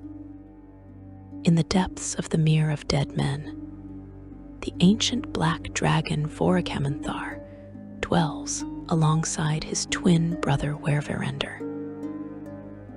These two black dragons share a territory and cooperate in ways unusual for their typically solitary kind. Their combined lair contains treasures from countless raids on coastal settlements and ships unlucky enough to pass too close to the swamp. The brothers employ complex defensive strategies that involve coordinating their attacks, creating situations where adventurers must face two ancient dragons simultaneously. The challenges posed by modern dragon lairs have not diminished despite advances in magical knowledge and adventuring techniques. If anything, dragons have adapted to changing times, incorporating new defenses and strategies to counter modern tactics. A dragon that survived attempts on its life in the past learns from those experiences, closes vulnerabilities that were exploited, adds new layers of protection against similar approaches. The arms race between dragons and dragon hunters continues across centuries, each side learning and adapting in response to the other's innovations. The allure of dragon lairs remains as strong today as in ages past. Every generation produces new heroes convinced they will succeed where others failed. New treasure hunters assert they have discovered the secret to defeating dragons and claiming their hoards. The legendary status achieved by successful dragon slayers inspires countless others to follow that path. The wealth contained in dragon hoards represents fortunes beyond what can be earned through any legitimate means. The magic items and ancient knowledge preserved by dragons offer power unavailable anywhere else. You stand now with understanding of what dragon lairs truly represent. Not simply caves filled with gold, but domains where reality itself bends to draconic will, where treasures of unimaginable value rest under protection perfected over centuries, where the greatest challenges and richest rewards in all the realms await those brave or foolish enough to seek them. The question remains what you will do with this knowledge. Will you join the countless adventurers who have challenged dragons and fallen to their might? Will you seek alternative paths to wealth and glory? Will you perhaps approach dragons not as enemies to be slain, but as powers to be negotiated with, respected, perhaps even allied with under the right circumstances?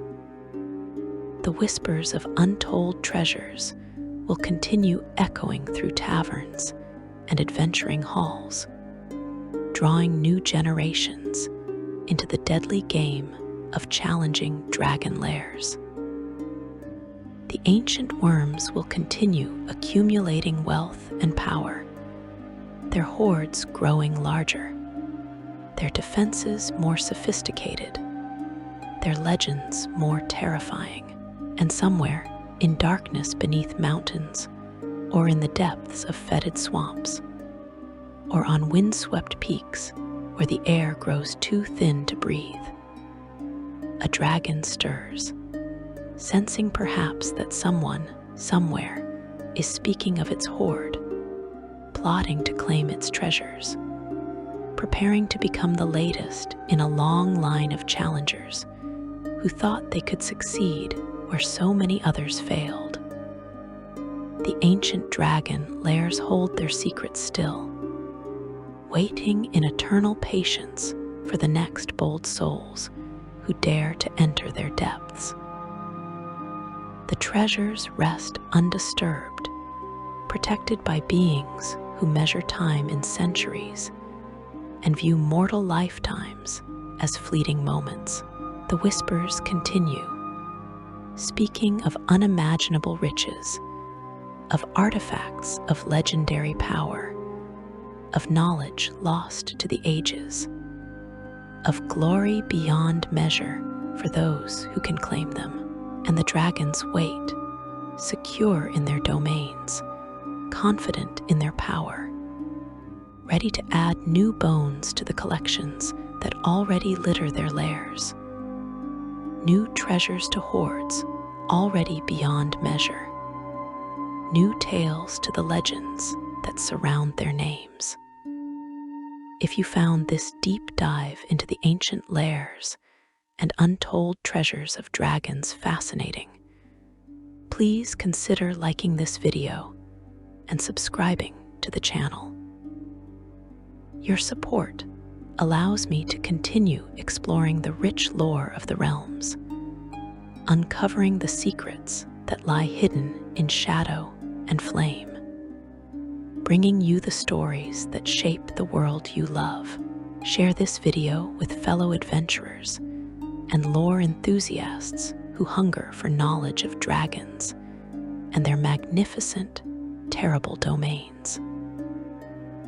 Until next time, may your journeys be filled with wonder, your discoveries be profound, and may you always respect the power of those who guard the greatest treasures in all creation.